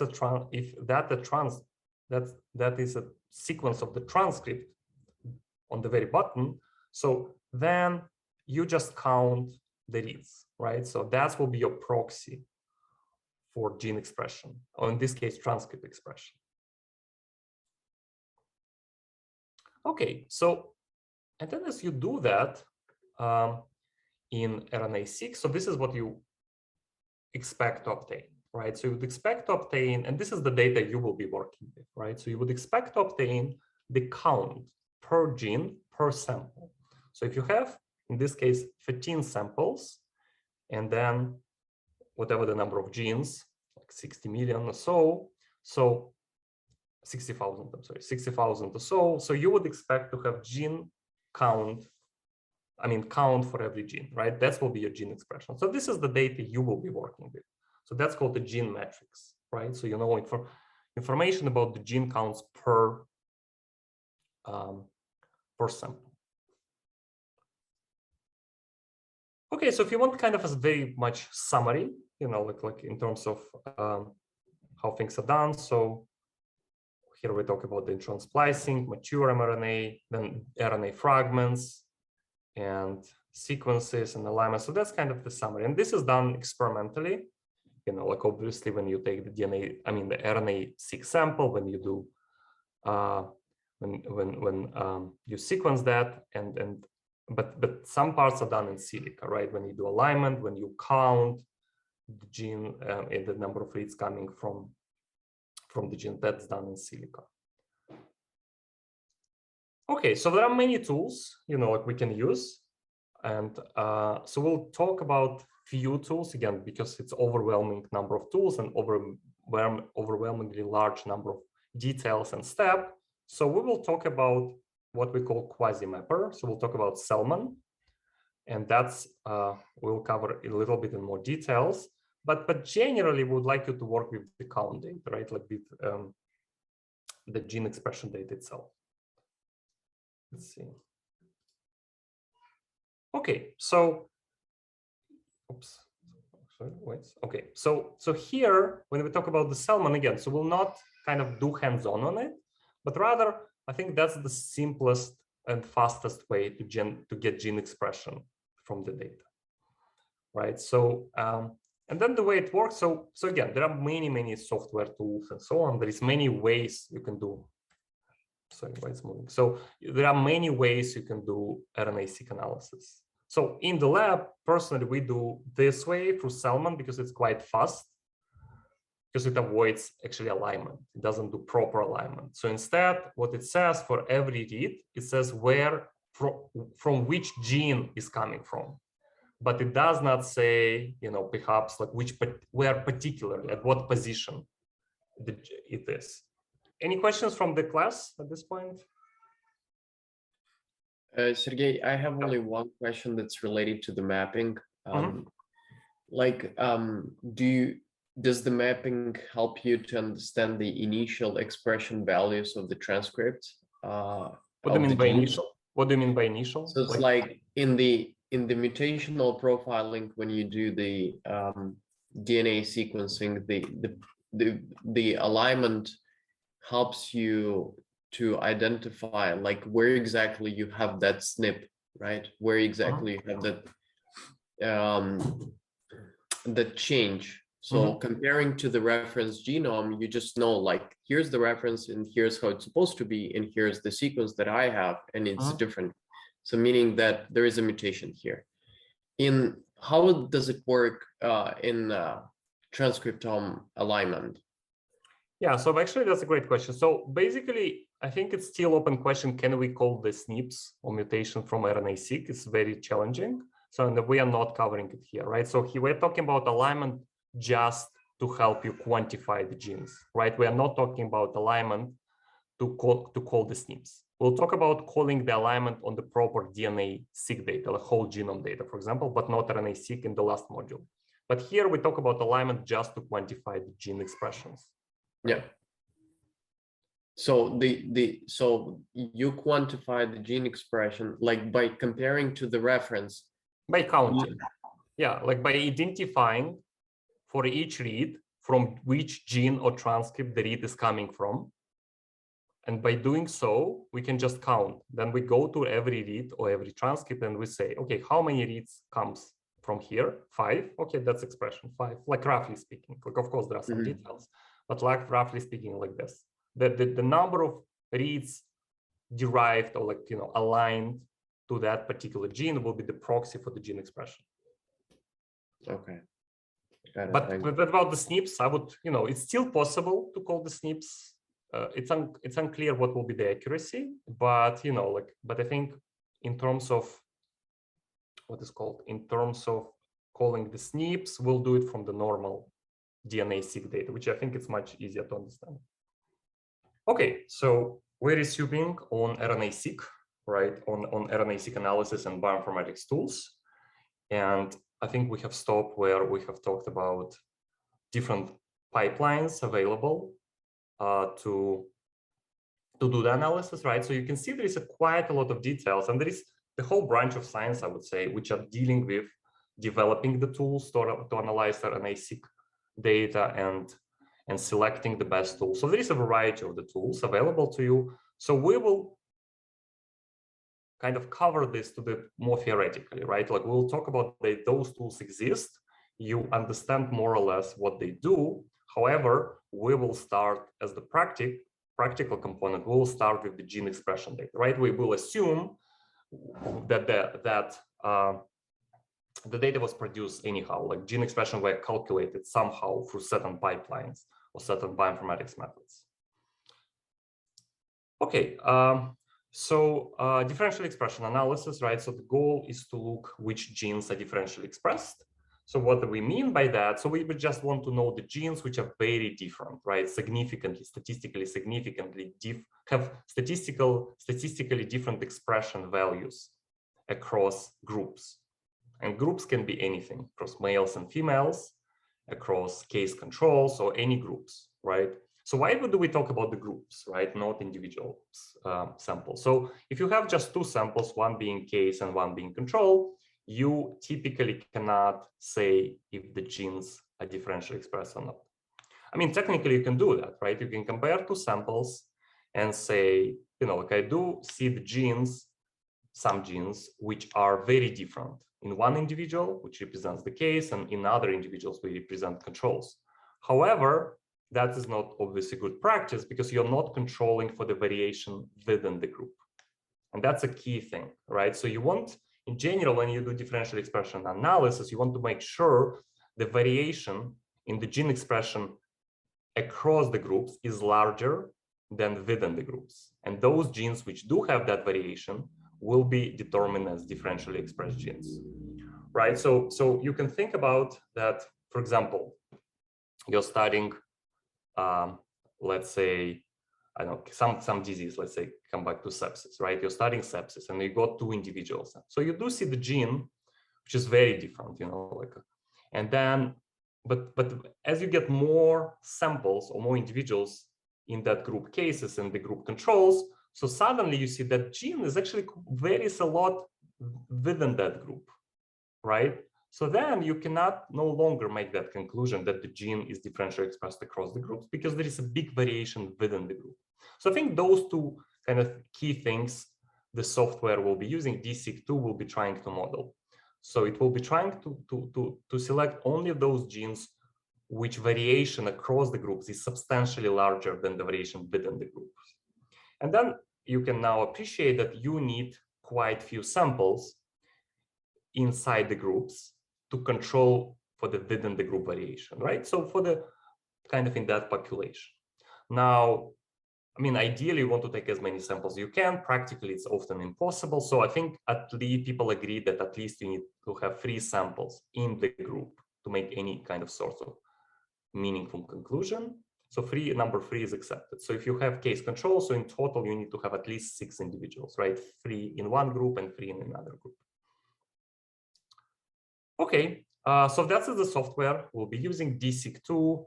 It's using the negative binomial distributed generalized linear models to estimate the probabilities that the changes in gene expression are significantly different. So we'll not go kind of into statistics too much. In the sense, we will just kind of use that tool on the surface level, meaning that we will learn how to run it and we'll learn how to interpret it, but we will assume the tool is working fine. So that kind of approach, even though it sounds a little bit kind of superficial, or it sounds like that we are not really kind of diving into the tools or statistics, I would say it's still feasible. And the reason is that, again, like there's so many things to cover, right? It's like we can really go deep in the sequencing data. We can really go deep in a variety of things, and it will take us a while, right? So we cannot do that. I mean, at least in the very beginning. So I would say in the very beginning, it's much better to stay kind of on some level of surface, some level of elevation, and kind of, at least for the tools, it's okay to assume they're working fine, right? So, and then how you know that? They were published in a respectful journals, they were benchmarked and things like that. And people are using that. The community, the biomedical community are routinely using those tools. So you can assume they're working fine. If you're curious to know how they work, it's of course nice and important. You can read the paper and go through details. So here, again, we are looking at bioinformatics more on the user perspective, right? So I don't expect you to fully understand how the tools are working, but I would like you to appreciate what are the limitations of the tools, how to interpret the results, how to run them, right? So that's kind of one type of bioinformatics we'll be kind of covering in this course. Okay, so there are several things you would like to normalize when you run DSeq2, which actually DSeq2 does by default. So you have sequencing depth, right? So remember, that's the number of reads available to you as the part of the sequencing experiment. So why it's important? Because what can happen that when you sequence fine, which is like even though you control for the sequencing depth, right? You would like the sequencing depth to be as uniform as possible across the sample in your study. However, in practice, that is not the case, right? Very often, the sequencing depth, or like the throughput, right, of that particular sample, or in other words, number of reads, right, will be different. And sometimes it's quite different. So you need to control for that. So this is what DSeq will do. And you might have some contamination from different sources. It can be cross-contamination, right? So where some reads were mixed across the samples. Why it's happening? Because actually you're sequencing multiple samples when you run the machine, right? And then that's done just for optimizing the cost. So when you run the sequencing machine, you might load, the sequencing machine is capable to produce more reads than you need per sample. So then you say, what I don't want to pay the cost of all the run because it's quite expensive, because I need less reads. So what people do, they put the samples together and they add so-called barcodes, like stretches of artificial DNA, which will allow you to differentiate the samples. So that's common practice, but there is a chance that, I mean, there is a probability, let's say there's a possibility that that you might have some contamination. So some reads will be will be interpreted as from a sample 1. However, in reality, they're coming from sample 2. Okay, so sorry, I didn't quite get the sequencing depth. Can you explain it again, please? Yeah, so basically when you run the sequencing machine, it will give you different number of reads. So let's say sample 1 will be 50 million reads, and sample 2, let's say, will be 40 million reads, right? So there's a 10 million difference. So when you do gene counts, so naturally, as you get more reads in the sample, the gene expressions will be higher, right? Because you just have more reads, you go more in depth. So then if you don't normalize it by that, then some genes might be looking to be different or like different in terms of expression just because they were sequenced with higher throughput, right? So then we need to kind of we need to account for that, right? So DSeq2 will be saying, okay, wait a minute, I need to count maybe total number of reads, and roughly speaking, divided by that. You know, like if you observe, let's say 1,000 genes in one sample and then 2,000 genes in another sample, you say, okay, that's interesting. They might be differentially expressed. However, when you look at the total number of reads, then you do see that when there is 1,000, there is only like, let's say 30 million reads. And when there is 2,000, there is 50 million reads originally. So if you divide by that, the difference will perhaps disappear, right? So this is what DSeq2 is doing. Like it's taking into account the total number of reads, because just again, the probability of the genes if you just sequence more, you will increase the count because it will be just more reads coming from the gene, right? So that needs to be accounted. So you're not picking up the technical signal, right? Rather, you would like only to pick up the biological signal, which is the real difference between case controls. Yeah, I got it. Thank you very much. Sure. But once again, these red squares and green squares, so these are reads, yes? Right. These are reads. Yeah, so every square is the read, exactly. And then sometimes they are spliced, right? So sometimes half of the read is coming from exon 1, like let's say here, and exon 2, right? But then you have like dashed lines, but that's still one read, right? So every square is the read. But these differences in the number of reads, and it can be explained by what? Differences in terms of in the number of reads, yes, in the counts of reads. Sure. Why we have more red reads so there are and less. Many reasons. Exactly. Many reasons for that. So reason number one, very technological. If you sequence more reads will be coming from gene, just because you basically will sequence it more, that particular gene, right? So again, and is it explained somehow? So if I see more reads in different samples, how can I get that in one case it was more sequencing than in the other first of case? all, you know number of reads you have got, and you can calculate that, and actually you have the command to do that, right? So when you got the FASTQ file, you know that every read is encoded by 4 lines, right? So what you can do, you can look at the FASTQ file and do just WC minus L, and will give you the total number of lines. So you need to divide that number by 4, and that will be your total number of reads per sample, right? So then you can compare. Actually, you can like make a table or something, and you can look yourself. Do you have different number of reads per sample? So if we have the same genes for different samples, we cannot just compare the counts. Yes, we need to normalize them somehow. Yeah, there's many things which need to exclude the technical. Exactly. We want to differentiate the variation which is caused by technical reason versus variation which is caused by biological reasons. By biological, it's so possible. We would like only kind of specifically to take biological reasons, right? Or like variation. So now there are multiple reasons for technical variation. One being number of like differences in the what is called sequencing depth, right? Like total number of reads per sample. Then there is a variation within the group, right? Like you see that, like that gene is so different in terms of expression within the group. And then you say, okay, probably it varies a lot in the population. So probably that is the reason why it's different across the groups, right? It's just naturally so different across population. So you want to make sure that your variation across the group is so high comparable to the variation within the group. So that's a kind of another thing which can drive the technical differences. The differences in gene expression. Okay, yes, thank you.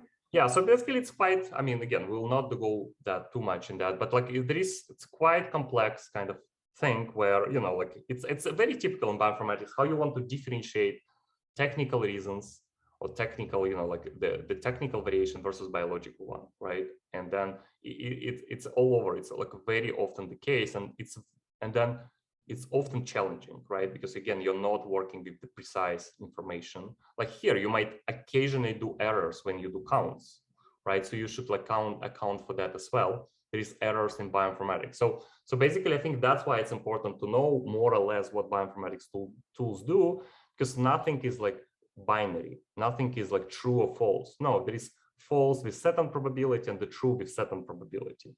And then it's often the case that, like you might misinterpret certain reads, like certain red boxes here might be wrong due to bioinformatics methods doing some mistakes, right? But like you're trying to account for that, and the same like, SNPs, which we'll cover like in the next module, when you talked about the SNP, single nucleotide polymorphism, it's not like it's binary, like it's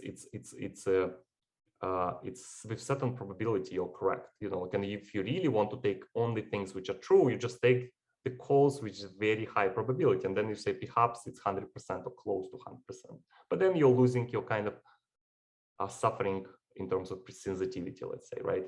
I think that's a big battle, like it's a big question, precision versus sensitivity. Precision meaning that you want to be precise what you do, like correct, but at the same time you want to pick up all the biological signal, right? But then it's hard because some biological signal is so similar, it's looking so similar to technical ones, so it's sometimes very hard to differentiate between biological and the technical. Sometimes impossible, so then you don't have any choice rather than say, I will not just take that signal at all.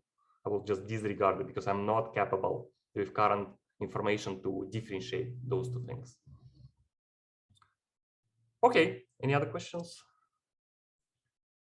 Okay, so as we'll do the analysis, right? So we're gonna use some commands which we'll look in a second. We'll look we'll run the analysis, and then we will essentially get the fold change, so which is the measure describing the degree of quantity change between the final and original value, right? In other words, what was the difference between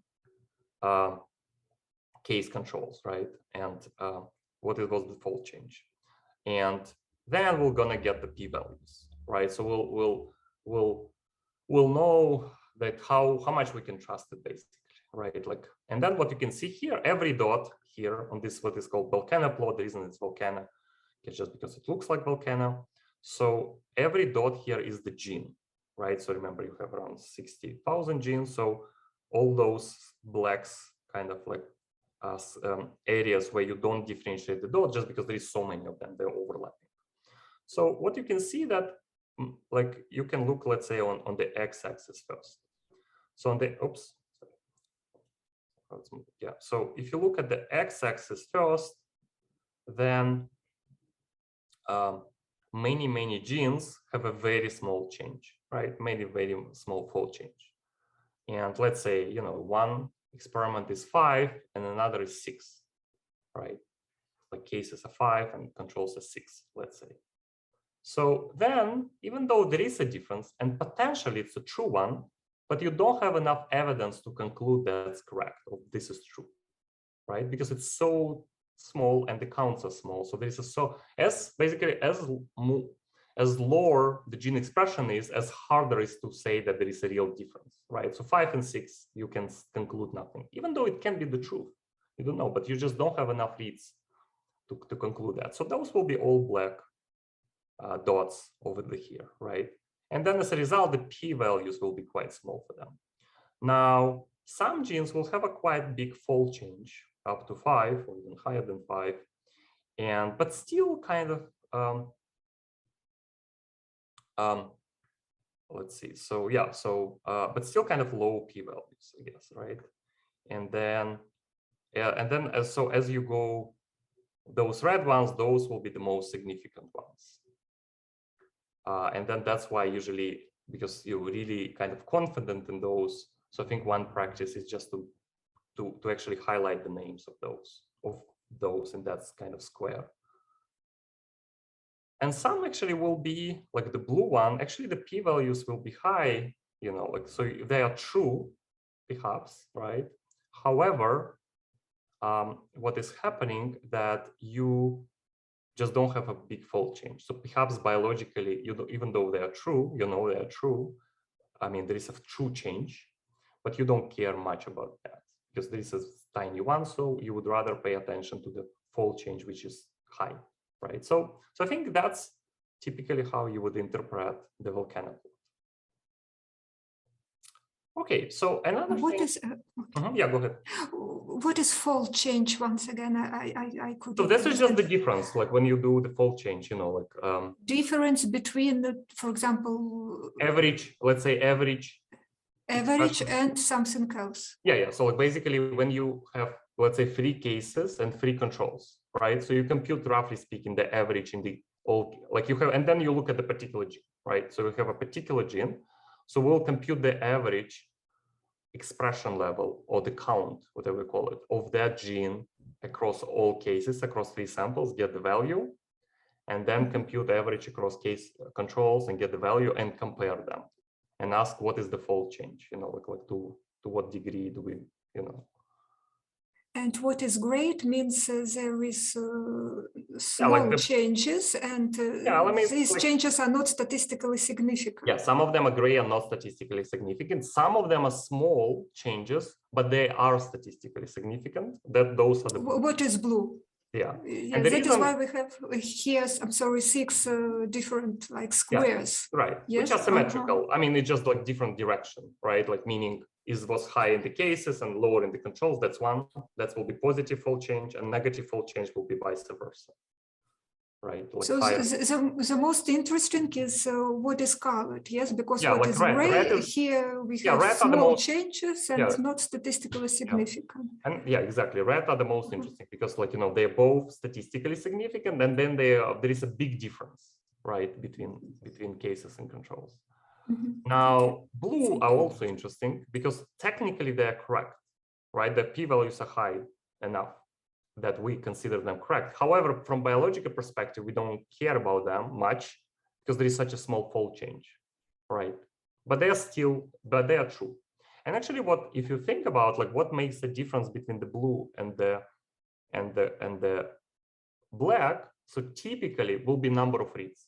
So again, if you have 5 and 6, you say, I cannot conclude, I don't have any significant p-values. However, if you have, let's say, 5,000 and 6,000, you can conclude that's significant, but perhaps the change was small, right?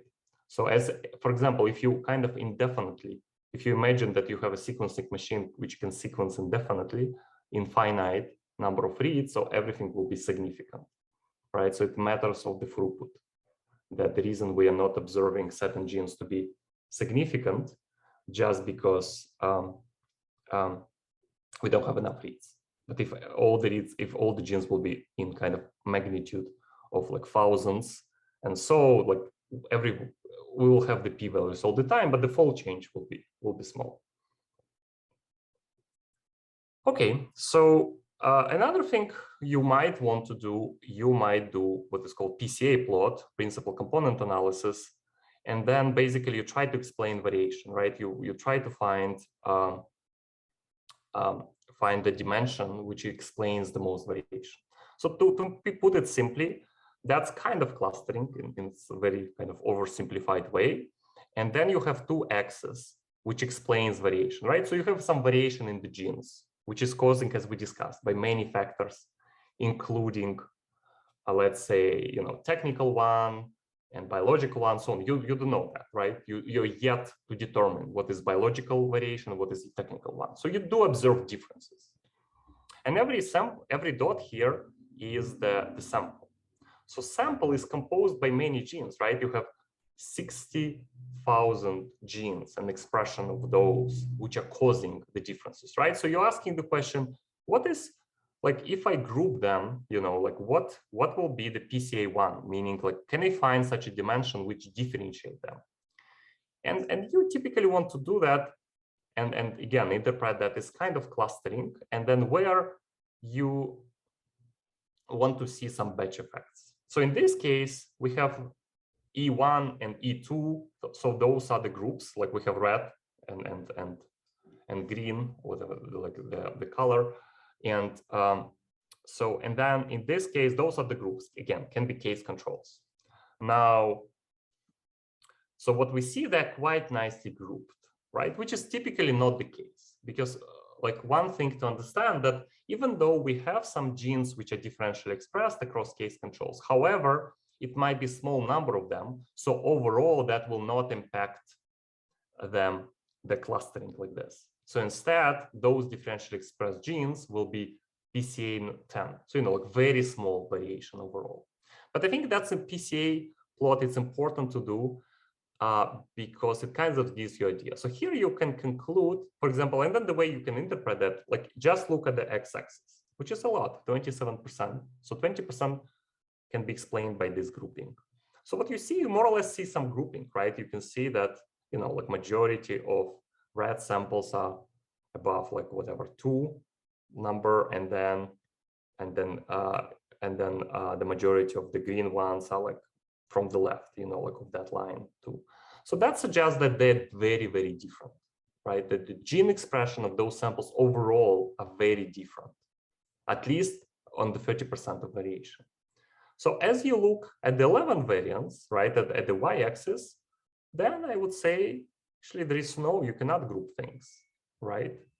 So in this case, so you cannot group it. So you say, there is no kind of grouping, right? So, so what that means, and probably the PC2, PC3, PC4, and so on, like all those dimensions, they will be less and less variants because those are the highest variants. And the way you can interpret that, you say, okay, so at least 27% of the variants samples are very different from each other, which is quite a lot. Usually it's even less than that. But what you don't want to observe, you don't want to see like 100% variance and then everything is different. So that's cannot be the case because you study the same species. So perhaps if you do different species or something extremely different, maybe artificially you can design such experiment where every gene expression will be different all the time, but that's not the case in real data, right? So when you study case controls, let's say you do humans, they will share. Some genes will be quite similar to each other. Only the gene responsible to certain disease or the condition you're studying, they will be different. And usually they're minority. They are not all the genes. So I think, yeah, so that's something like just kind of allows you to get to know the data better.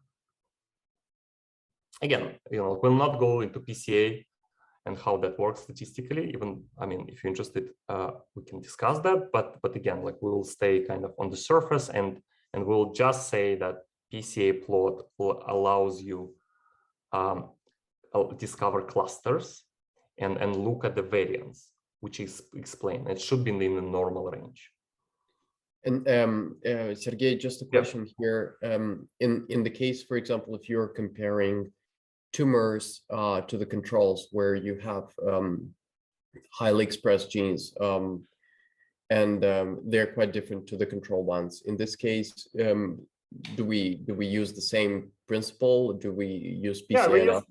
We do PCA analysis, but again, I would not expect tumor will alter all the genes, right? Some genes will stay normal, right? Yeah, absolutely. So, and then probably majority even, or maybe half. Actually, I don't know. I don't remember number out of my head, but I would say majority of the genes perhaps will be still normal, right? So, but here we're looking at all the genes. Remember, not only like genes which are differentially expressed. So then you should explain some variants. Let's say, I don't know, like let's say, to put it simply, we can say that 27% of the variants are coming from the genes which are potentially differentially expressed. So for example, if you're telling me that due to the severe tumor, you would expect 40% of the genes to be differentially expressed, for example, right? So then perhaps you will get this kind of plots where x-axis will be like 40% or something like that, right? So give you some idea, but still like the majority of the genes will be kind of normal and like, so. But I think you're kind of looking for outlier and some weird behavior of the data. Like again, we don't want to see 100% here and things to be very much different from each other, which is, but very often, if you're looking at the very, very tiny number of genes which are differentially expressed, things will be all over. You might not have any clustering at all, and that's totally fine, because the signal from differentially expressed genes doesn't influence the overall clustering, right?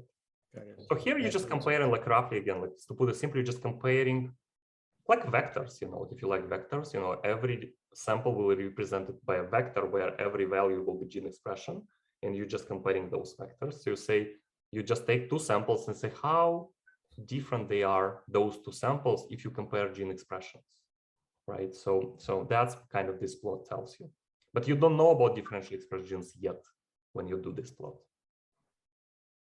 Mm-hmm. Got it. Thanks. Cool. Sure. Okay. So another way to visualize that, which is very typical in the paper, and I'm sure you saw that many times, so the heat map, right? So the heat maps is a quite simple thing, which we already know how to do. And then it displays similarity in the gene expression with relationship to the similarity between samples, right? So basically you see samples on the x-axis, and you see some gene sets on the y-axis, and we also do some clustering. So we cluster the kind of the patterns.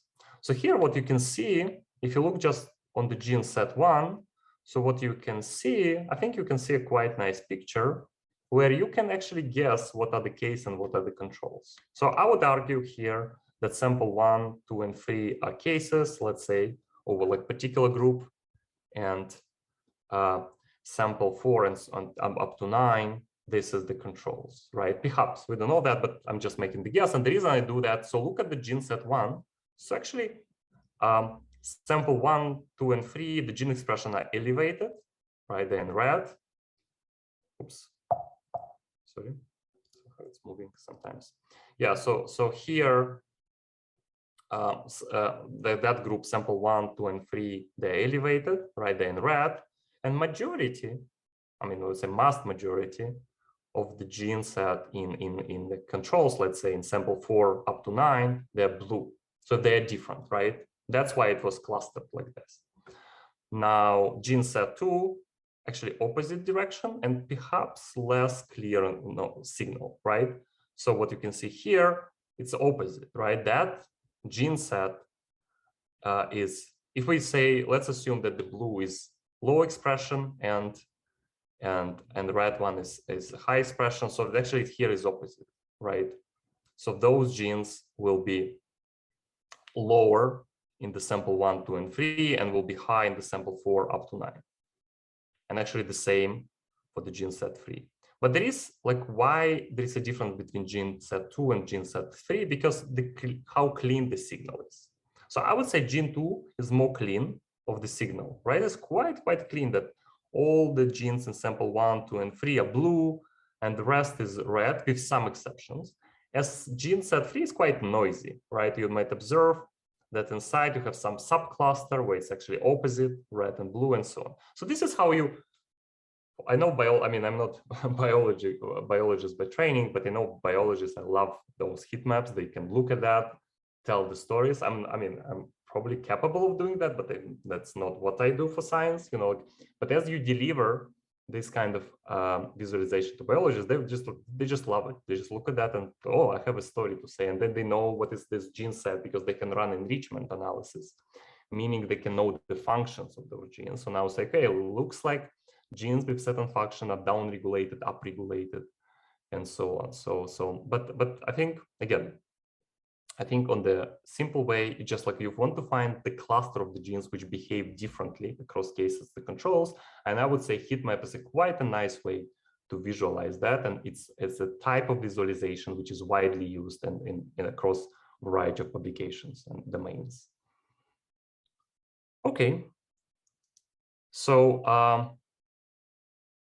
again, there's a lot of tools, and in general, like when you running the analysis, you want to decide, even when we do DSeq2, it's here, right? You can see differential expression analysis, DSeq2 is here. However, there is HR, Lima, and other ones.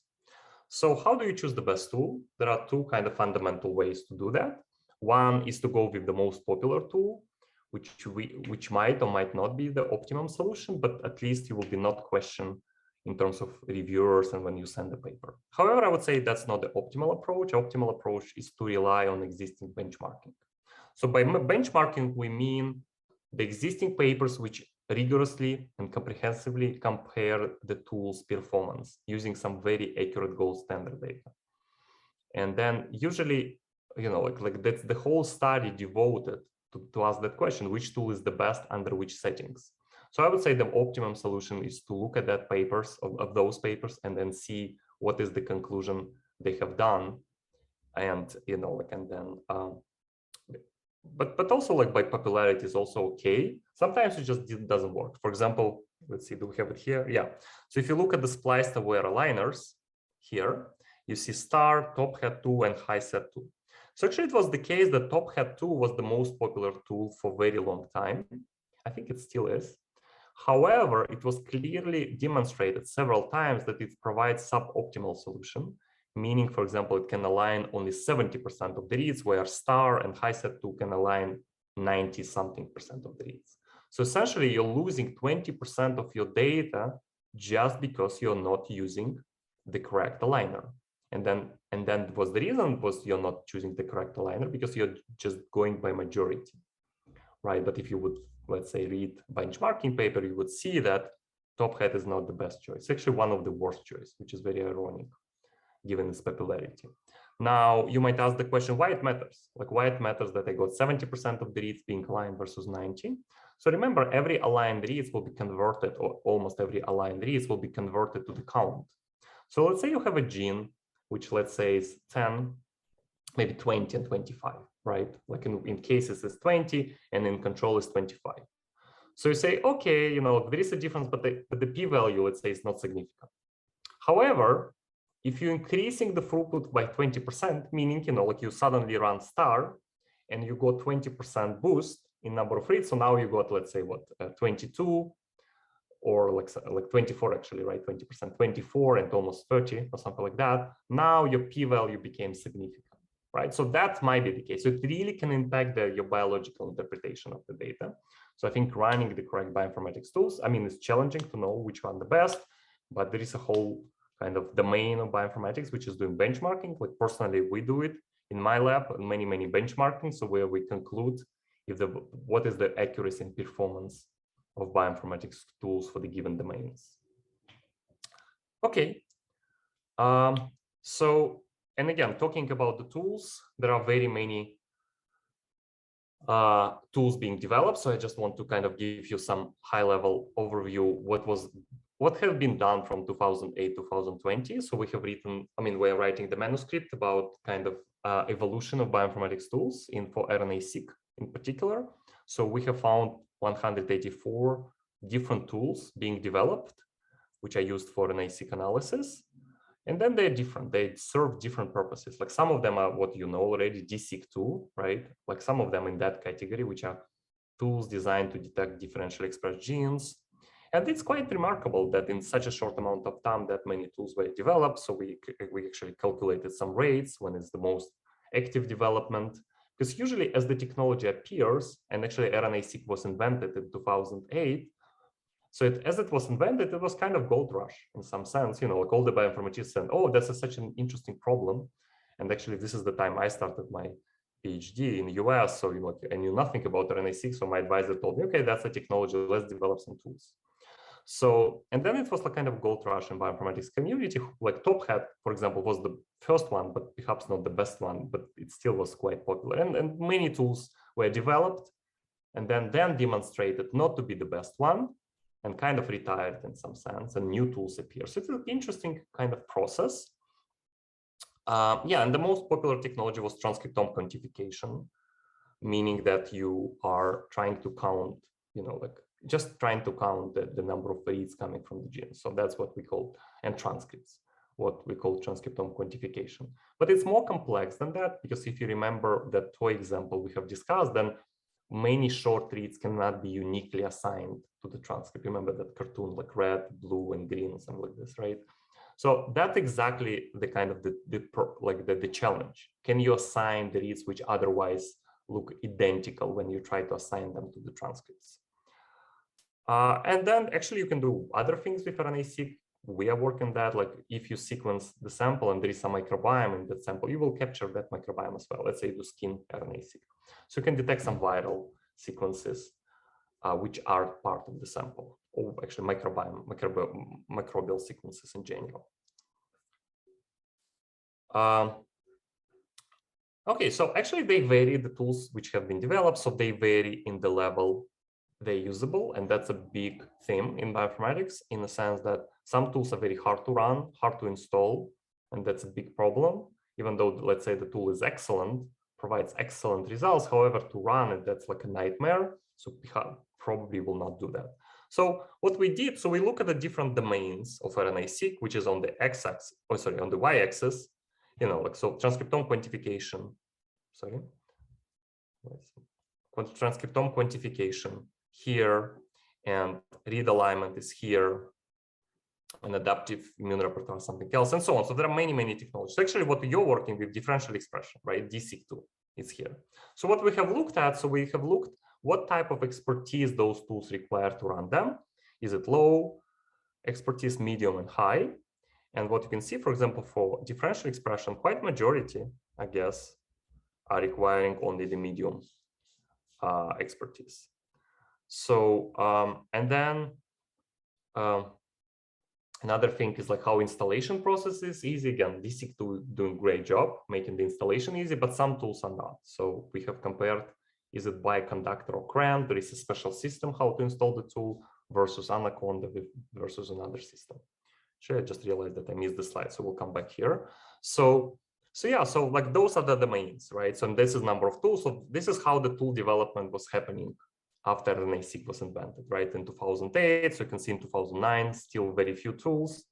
In 2010, more and more tools, right? And at some point it was more or less saturated, the field, because there is quite many tools. And you can see how the progress was by categories, where transcriptome quantification, again, counting the gene expression and transcript expression levels, it's a very much fundamental problem. That's why I guess it's got quite popular.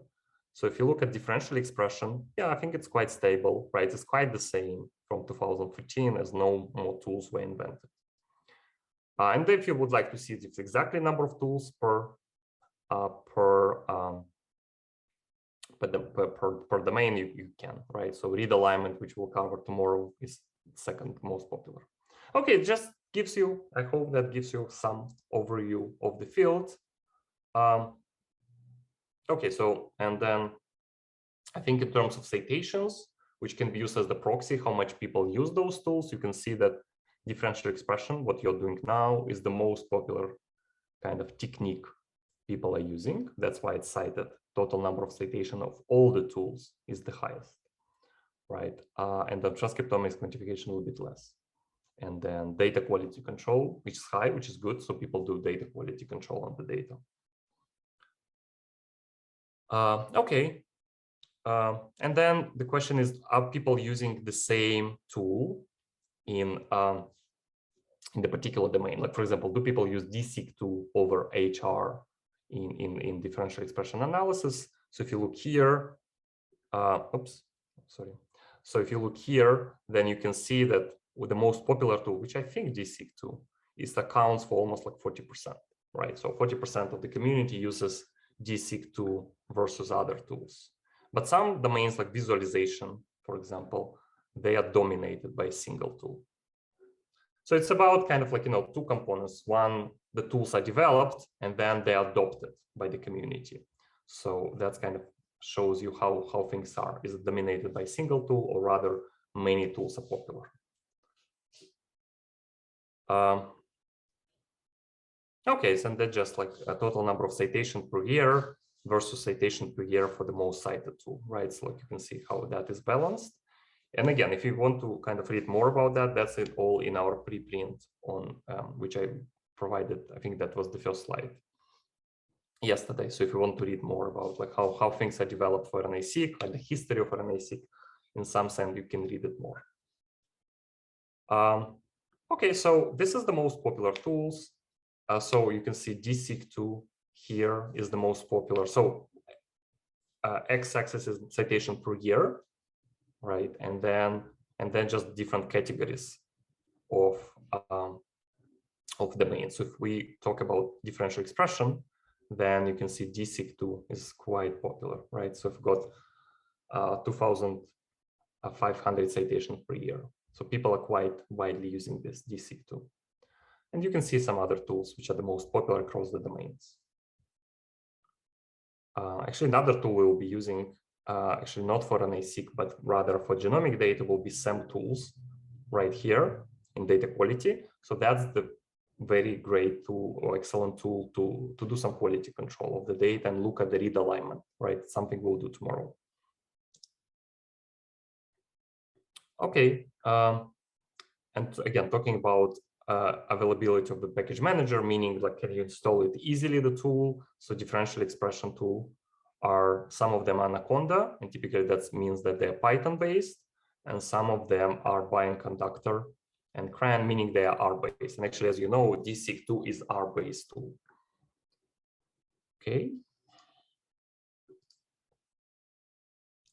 Okay, so running R-based tool, this is something what you're working with Cynthia, I imagine, right? So it's slightly different than the Python, and we wanted kind of to give you that experience as well. So you can run RStudio, you know, like you can install that on your laptop and run it. So I think it's quite beginner friendly, and then people do like that. I mean, personally, again, in the lab, we don't use much. I mean, unless like we run DSeq2, I think we don't have a choice than running the R, but typically we don't run RStudio. Rather, again, like we try to do everything with the Python when possible. But in this case, just because DSeq2 sounds it's the best tool to use, so we kind of don't have a choice rather than to use DSeq2 when we do analyze the RNA-Seq data. Yeah, so what we will do, and then this is what you can do. Like if you like R or if you want to learn more R, you know, you can install RStudio. I think it's working fine with Windows, should be, I guess. And, you know, like you can have this kind of interface if you like that and run it. However, you can also run R in the Jupyter notebooks, being the notebooks locally on your laptop, or if you do them kind of in the Google Colab. And again, just to keep consistency in this class, we're going to use Google Colab, as you notice, like for everything. Just again, just not to have any differences between Windows operating system and Mac operating system, and maybe the versions, which will also impact. So we would like to have like uniform environment for everybody. Okay, so I think Cynthia have covered that, so I can skip those. So let's see. So yeah, so if you talk about R packages in general, so I think there are many of them, and I think this is what makes R popular, that there are many good packages developed in R, which provide one solution kind of for the problem. In this case, you want to know what the differential express genes, there is a package for that. And this is what I think the kind of what explains the high popularity of R, just because there is good packages doing what exactly you need. So there is a kind of centralized repository called Bioconductor, open source software for bioinformatics, where there are many bioinformatics tools developed in R. And typically, as you will notice, when you work with the raw data, like what we'll do for the last module, then it will be no R packages there. It's more like typical bioinformatics tools which run on the command line, just because the R is actually, let's say, is less effective in terms of handling the data. So as a result, if you work with extremely large data, Python or even C++ perhaps is much better. So kind of read alignment, for example, is a good example, where you're working with the raw data from the machine. So that's why people develop tools in C++ and those kind of languages. As in R, you're more working on the data which is less, let's say, not that large, like gene expression data, right? Essentially, it's a big matrix, but you're not working with the raw RNA-Seq data. Okay, so there is a CRAN, another kind of centralized repository where all majority of the R packages are there. Okay, so I think in that sense, finding the R packages is quite easy and straightforward. And again, there are many good R packages. Okay, so this is how you would install them. Okay, so I think you have a good documentation often coming, reference manuals and available for the R package. So you want to know how to run them, you can read it through. Alternatives, you can Google that, ask how do you run this package and how do you run that package? You know, like I think there's a lot of, just because R is so popular and many people use that, and actually very many people, R is the #1 language how people make the transition in bioinformatics. In a sense, you know, like they don't know coding, they usually learn R. I mean, Python to a certain degree, I think it's becoming more popular, but traditionally it was R. You know, like somebody got gene metrics and then you need to run differential expression analysis. You need to learn R to a certain degree. So I think there's quite a lot of resources online which are very user-friendly, which are novice-friendly, you know, friendly for the people who are just starting to code and starting to use bioinformatics tools. So in that degree, it's quite welcoming and quite friendly community in R. Okay, so there is the whole tutorial. So that's developed by Michael Love, which is I think now in Virginia, University of Virginia. So we do collaborate with him on several things. So yeah, so he's extremely diligent bioinformatician, doing great science and great manuals. You know, so I think what he wrote is quite comprehensive and should answer all the questions you might have about differential expression analysis. And then it's actually updated, so that's nice. The DSeq tool was developed a while ago, but I think good practice in bioinformatics is keep updating the manual, and that's actually the case here. Okay, so I think we can skip those. So okay, so I think fundamentally, and then again, Cynthia will talk more. So fundamentally, you are working with the gene metrics, right? So we kind of using some level of abstraction. We say, okay, we don't care how those gene expression were obtained, we just have the gene metrics. And again, the metrics, typically the rows are what, let's say samples and the columns are genes or vice versa, but that's essentially metrics. If you have, let's say 100 samples, so that will be 100 rows and then 60,000 or so columns, which corresponds to the gene expression data. So not that large of the data, right? If you compare with the raw sequencing data. Okay, so this is what will be fundamentally the input for the DSeq tool, right? And then in real kind of scenario, if you're running RNA-Seq, you will run certain bioinformatics tools like Selman or other ones, the ones you saw on the diagram. So you would run those tools, you would obtain gene expression, you will combine those gene expression into the matrix, and then you start DSeq tool, right? So there are few steps before that, which we are not covering, but we kind of only discuss. Okay, so this is how it looks like, right? It's actually vice versa. So yeah, so columns are samples and the gene names are, I'm sorry, the samples are the columns and the genes are the rows, right? So that's your matrix. So this is your raw data in a sense, right? This is the data of gene expressions. Now, you also have metadata. So metadata will tell you, is it like control? Is it treated? Like information about the groups? It might have like biological sex information, perhaps, like all the metadata you can imagine should be in this metadata data frame. Any questions? Yes, and this counts, it means this, I will come back to the first picture, this, for example, this red or green squares, like, so this reads, number of reads. Right. Okay. Yeah, so like, you know, like unadjusted raw. Yeah, like raw, right, exactly. Like those are raw, and then DSeq tool will like adjust them, normalize them, and do whatever needed.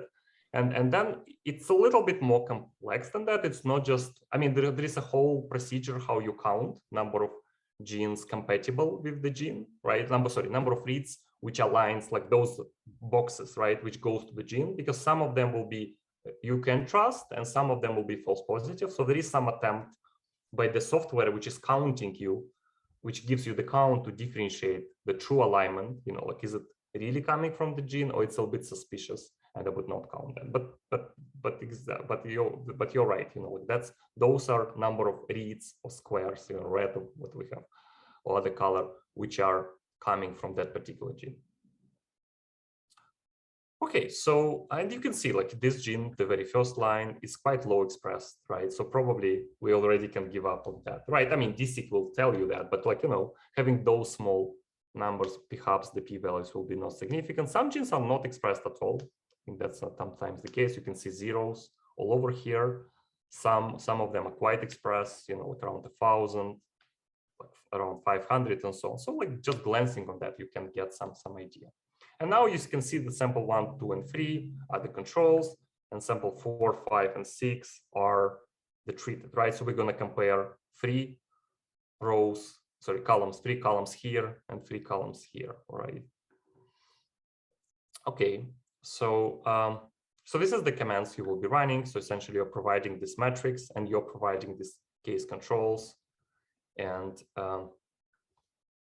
then then this is how you would construct object, right? So the object will be having both your raw data, which are gene expression, and your metadata, phenotypes, right? So it will know which samples are controls and which samples are treated. And by default, well, like I think DC can only compare 2, like 2 groups. If you need 3 groups, if you have 3 groups, then you need to run kind of, like pairwise comparison, and maybe take the overlap between those. Like if you want to say, for example, which genes are differentially expressed across 3 conditions, you don't have that by default. Okay, so so this is what like if you run DSeq2, you can view the result, and so and then you are doing this by those commands, so you can order that by adjusted p-value here, and so basically you will be working with adjusted p-value, right? So that's the very last column. So that will tell you how significant that fold change is. So what you see here, that the very first column is the gene names.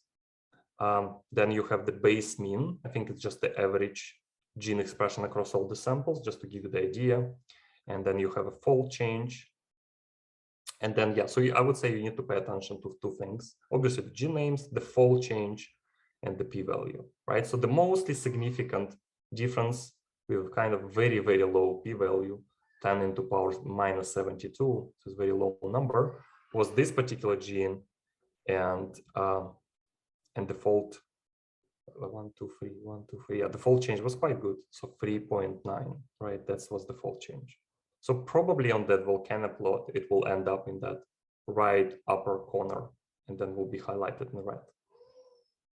Okay, so you can actually look at this data. You can actually download that in the what is called in the Excel and examine that manually and things like that. You can actually load that. You can examine that by R and like sort it out and only take the p-values which you trust. You can calculate how many genes are within this p-value and how many genes within that p-value and so on. So you can do it in R, or you can actually load this in Python, I guess, work with that, because it's a CSV file. You can save it as CSV file and load it in Python, for example, and play with that, or just do everything in R. I think you kind of have choice either way.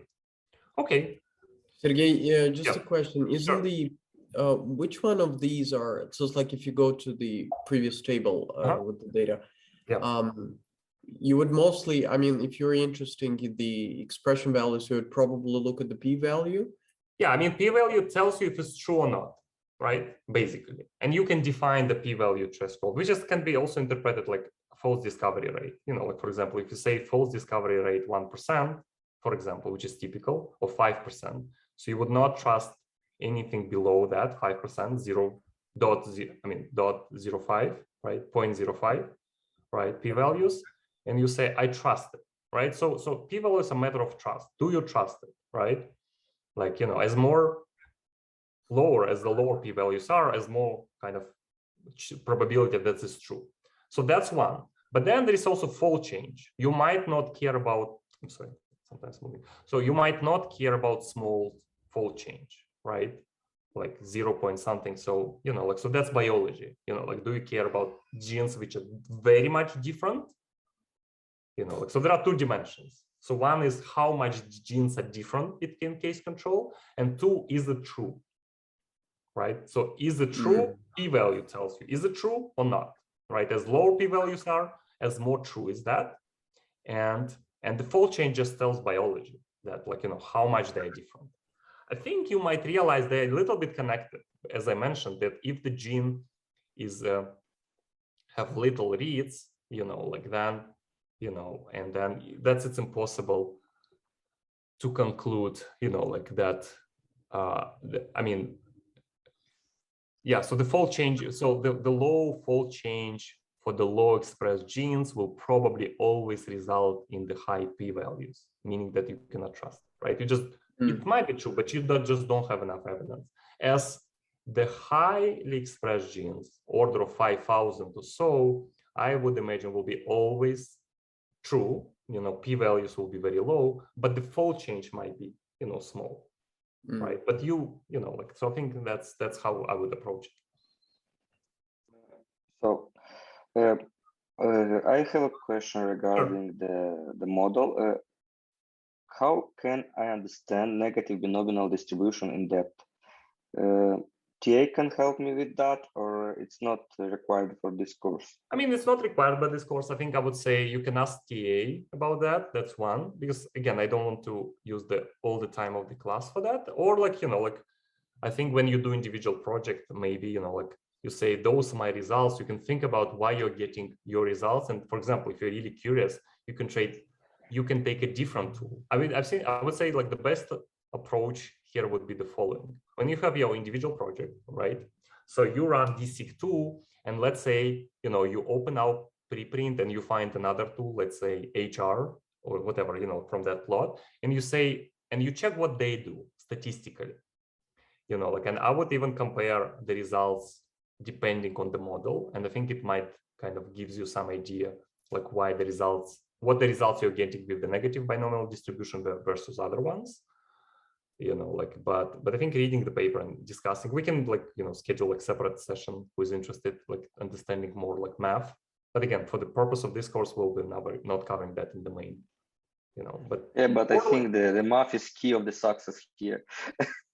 Yeah, I mean, like, not for everyone, I would say, you know, like, again, we're keeping that light because otherwise we might, you know, lose some people, which already might be the case. But again, that's a different bioinformatics, you know, like if you want to develop, we are talking about interpretation of the data, right? Rather than understanding exactly how the tool works. I mean, you can take it to the extreme and you can implement maybe like in a day or maybe 2 days, your own simple model, you know, like, and then try to see how, you know, like how your negative binomial one. It sounds optimistic. Yeah. No, but I would say we're not, again, for this purpose of this class, we'll not do that. Like, you know, read the paper, maybe if you're interested, we can schedule talk separately. You can talk to TAs about that, and we'll find a way. If you're interested to learn how they exactly work, we'll find a way to kind of communicate with you. Okay, any other questions? Okay, so, and then you would do the PCA plot, right? So samples group by treatment, right? So you put the controls and the treated ones, right? And this is what typically it will look like. So there is some variance. There is one PCA1, which explains certain fraction. I mean, which provides you some clustering, right? 0 will be splitting the cases versus controls. Not that much if you take PCA2, right? There is not much. Like, it doesn't explain the grouping. Okay, so that's typical. That's okay. You know, that's a typical number, and then that's okay grouping. It's not that large, you know, like you don't have like very much distinct samples. So they're more or less, you know, like they're human samples. They're very, very similar to each other, with the exception that there is some disease which is causing some genes to be different. Okay, and those are the commands we will run to produce the PCA plot. And, you know, like it's a producing a PCA plot and looking at the PCA plot is the part of quality control. Okay, so I think we'll be like wrapping up the RNA-Seq, at least the theoretical part. I think what I want will be home taken message will be that I think RNA is flexible and specific, and basically revolutionized how the gene expression is studied. You know, like it's the default technology to study gene expression, and so like largely replaced microarrays, which were widely used before. So I think implementing RNA-Seq or like performing RNA-Seq analysis, a lot of factors needs to be taken into consideration. So I think ability to understand technology and appreciate what are the reads and what are the coverage and what are the factors and so on will help you, one, do QC of the data, but two, you know, like do effective choice of the analysis, as well as perform data visualization. And then RNA-Seq can tell you a single gene enrichment. And this is what you're doing with DSeq2, right? For every gene, you know the enrichment. It's like, right, was it enriched in the cases versus control, right? This is what differential expression is telling you. But also you can take it further. And again, that's something we're not covering in this class, but typically you can also group the genes by the function and then perform kind of analysis where you want to see some expression pattern with the entire gene network, right? So you can build a gene network and see some cluster and so on. So there is kind of further steps also, but the most simple fundamental step is to produce that kind of table where every gene is assigned the p-value and the fold change, right? So that's a very basic. And then I think another thing, it's a quite crowded field where there is a lot of bioinformatics methods being developed. And as you might notice that for differential expression analysis, majority of the methods written in R, and that was exactly the reason we have covered R in this module. I think that's only one module which was dealing with R. Just to give you the flavor, what is R like? And again, a disclosure, R can be substitution for Python to a certain degree, so it matters of choice. So again, for the way we envision that, the Python is just easier for like things like pandas and loading with CSV and so on. So that's why we did Python, but in this module, we didn't have a choice, again, because the majority of the tools in R, so we decided to explain UR on the very kind of simple and beginner level. Okay, so if you want further reading, I think there is a good paper, RNA-Seq, revolutionary tool for transcriptomics. I think there is a recent one, I think RNA-Seq teenager age, something like that. If you just Google those keywords, teenager age, I think it's a very recent paper as well, kind of telling, but it's quite remarkable how in short amount of time that became a technology and actually was pushing the entire field of bioinformatics, or some part of the field of bioinformatics forward. Okay, so I think we are done. We are done with the slides. So if any questions so far about RNA-Seq in general or anything, because I think tomorrow we'll be switching to read alignment. If it's possible, we had about some questions about the result table when we had this. Yeah. We have, yes, here we have 6 samples, yes, yeah, and cases and controls, yes, yeah. I remember, and this fold change. Yes, it shows this difference between these 2 groups, so cases and exactly. controls. Because this is how you provided the metadata, like here, right? You said I have 2 groups. Treated and controls. Yeah, treated or whatever it's called, but like 2 groups, like, so that's, exactly. If you provide different metadata, like it will group the samples differently, right? So that's why you keep separately. Like you have kind of fundamentally, you have metrics, gene metrics, right? Gene expression metrics. And then you have metadata, phenotypes, whatever you call it. And it can be different, can be case controls, can be like biological sex, I don't know, age, whatever, right? Whatever the categories are. And you can redefine them and rerun the analysis. And then I think one thing which will not do this, but like it's good to know, like, like sometimes it's good practice if you know the biological sex of individuals and like age, those can be good covariates to put in the analysis, and actually DSeq supports that, just to make sure the signal is not driven that all controls were all males, let's say. First of all, it will be bad design of your experiment to put all the males, or let's say if controls are dominated by males and treated are dominated by females. So that's not a great design, but sometimes it happens. So if that's the case, you would need to put biological sex as the covariate in the model, which DSeq2 allows you to do that. But again, that's not like, that's extra, we'll not do that, but just like for your information.